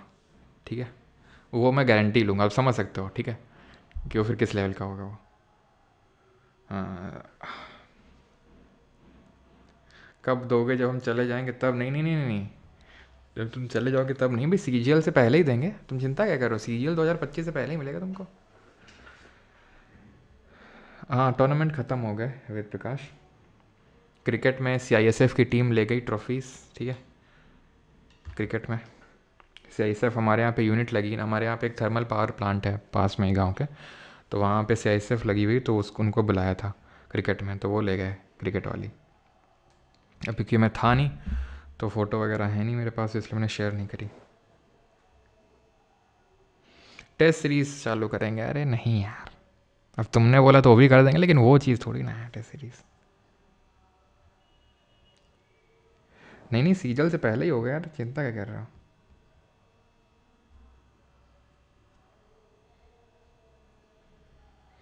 सर अब रहा नहीं जाता, बता बताएंगे बताएंगे, चिंता। यूपीएससी बैच नहीं भैया, एसएससी से संबंधित है। यूपीएससी नहीं, एसएससी से संबंधित है भाई। इतिहास में पहली हाँ, इतिहास में दूसरी बार होगा इतिहास में पहली बार। हाँ, क्योंकि फैट में लिटिल बॉय तो आ चुका है ना पहले भी।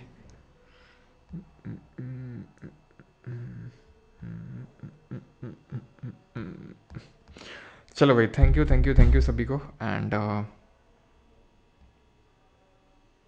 विराज एक्सपेक्टेशन है। चलो भाई, तो थैंक यू, एंड मिलते हैं मंडे को स्टैटिक जीके के साथ। ठीक है, और आईफोन का जो लोग भी यूज़र्स हैं डाउनलोड कर सकते हैं, लिंक लगा हुआ है।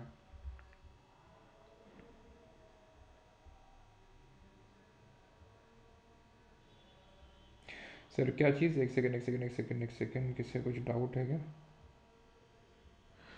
एक सेकेंड बताते हैं। कौन सा 8 9 वाले में? एक सेकेंड में देखता हूँ, एक सेकेंड।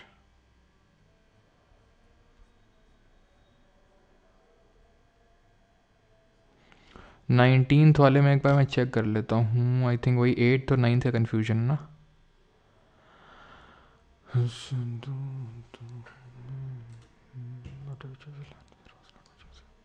इसका 9th होगा यार, ठीक है, क्योंकि हमने देखा था ना। आई थिंक मैंने 9th ही बताया था, गलती से मैंने वो टिक कर दिया है।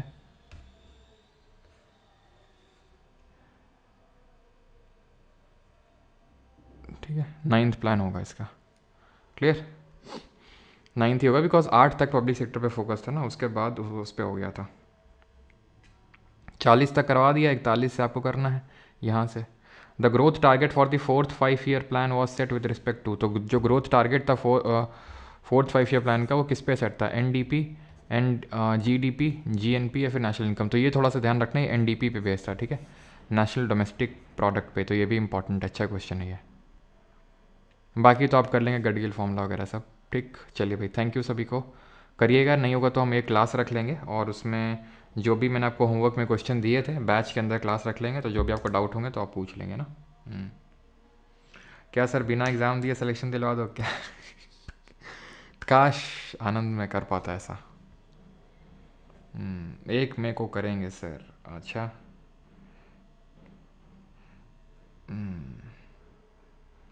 How to improve GK. चलिए थैंक यू। सर ऐसा कुछ लाना कि SSC का हर एग्ज़ाम क्लियर? अरे हर एग्ज़ाम मतलब 2025 में, और वो मतलब जो है ना, जो चीज़ है, that is to have stay forever man. ठीक है, not if not forever then for a very long time. It is going there to stay, मतलब ठीक है, समझ रहे हो वो। हिला डालेंगे क्वेश्चन पेपर को बिल्कुल, सारे एग्जाम्स, चाहे CGL हो, CHSL हो, CPO, MTS हो, स्टेनो हो, सिलेक्शन पोस्ट हो, JEE हो, सब के लिए, समझे? चलिए भाई, थैंक यू, धन्यवाद।